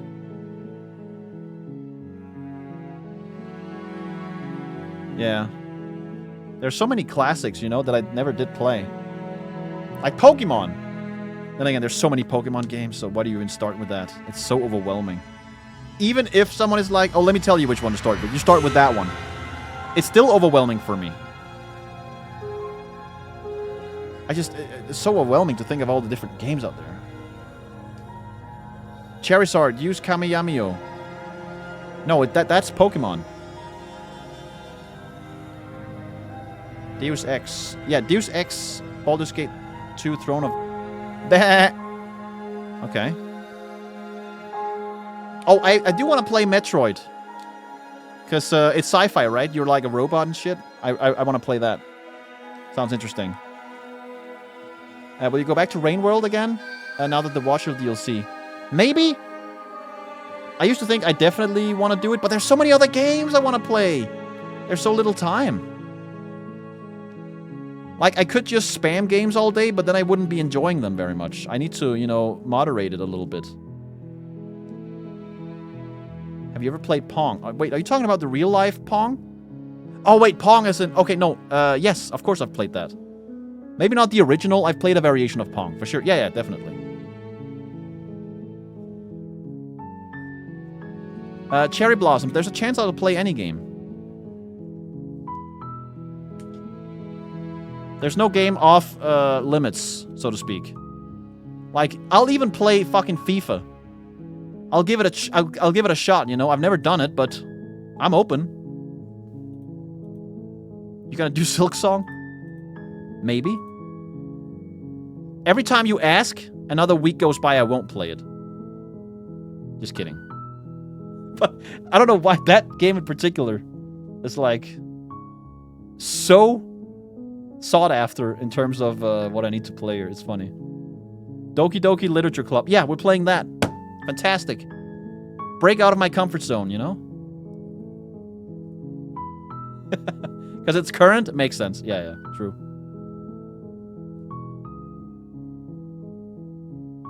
But dude, I really want to play Kingdom Come Deliverance. Because I read a little bit about the game. And it's I enjoy simulator games, right? Like, I enjoy Microsoft Flight Simulator. Stuff like that. Like Elite Dangerous, which is not... I mean, it's a made-up simulator, right? Spaceships and all that. But I just enjoy the idea of, like, a medieval world being simulated to reality. That sounds freaking awesome. Right? But I'd have to play the first one before I play the second, obviously. And, yeah, people have just been praising the second one so much. And you know what really got me interested? I heard Carnage talk about Kingdom Come Deliverance. He said, you know what? It's not a game... Like, he put that on his Game of the Year list or whatever. And he said, it's not normally a game for me because I don't enjoy, like, games that are not fantasy.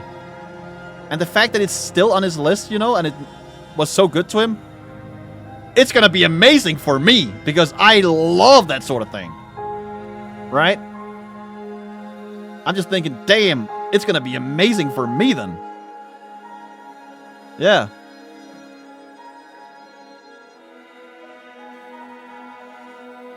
You can experience the beautiful Czech countryside. Yeah. Sounds like a dope-ass time. I did play a little bit of Stray, Trash Dane. I didn't enjoy it very much. I thought it was boring. I played it with a friend of mine some time ago. It just wasn't really... I mean, the only cool thing about it was the cats, right? I wasn't interested in the lore at all. Or the people or anything that happened in that world. But now you have a cat. Yeah, but you know what? Maybe that will change things. Yeah, the gameplay just didn't hook me at all. What's your favorite game of all time? World of Warcraft Classic. Maybe it's a tie between that and StarCraft 2. I don't know. The other day I was thinking just how long I've been loving StarCraft 2 and how much I think about it every single day. Like, I still watch tournaments and I still regularly watch StarCraft streams. This is pretty much the only streams I watch nowadays. Is StarCraft streams. Like Lambo or Elaser. You know, Cyril, Hero Marine, Pig. That's his name. And, I mean, all the other, you know, Wardy, all the fucking... It's just the best community in the world. StarCraft 2 is just magnificent. I've not watched AI battles. It's not really interesting for me. Although I did watch some of the pros battle an AI that was trained on, like, reinforcement learning a couple years ago. That was kind of fun. Just to see what the AI would come up with. But other than that, nah.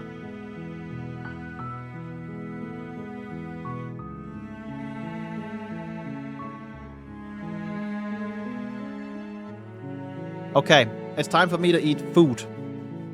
This was a nice stream. Yeah, and the game wasn't that long, actually. I mean, obviously you can continue playing it. If you want to, there's more content. But I'm happy with this. This was a cool ending. Even though I wasn't 100% in the I understood everything department. Really interesting checking out something so different from what I usually play. Thank you, Saberdeus, for being here, and everyone else. Thank you for showing up and having fun. See you later, Ghost. Have a good night. Antechamber next.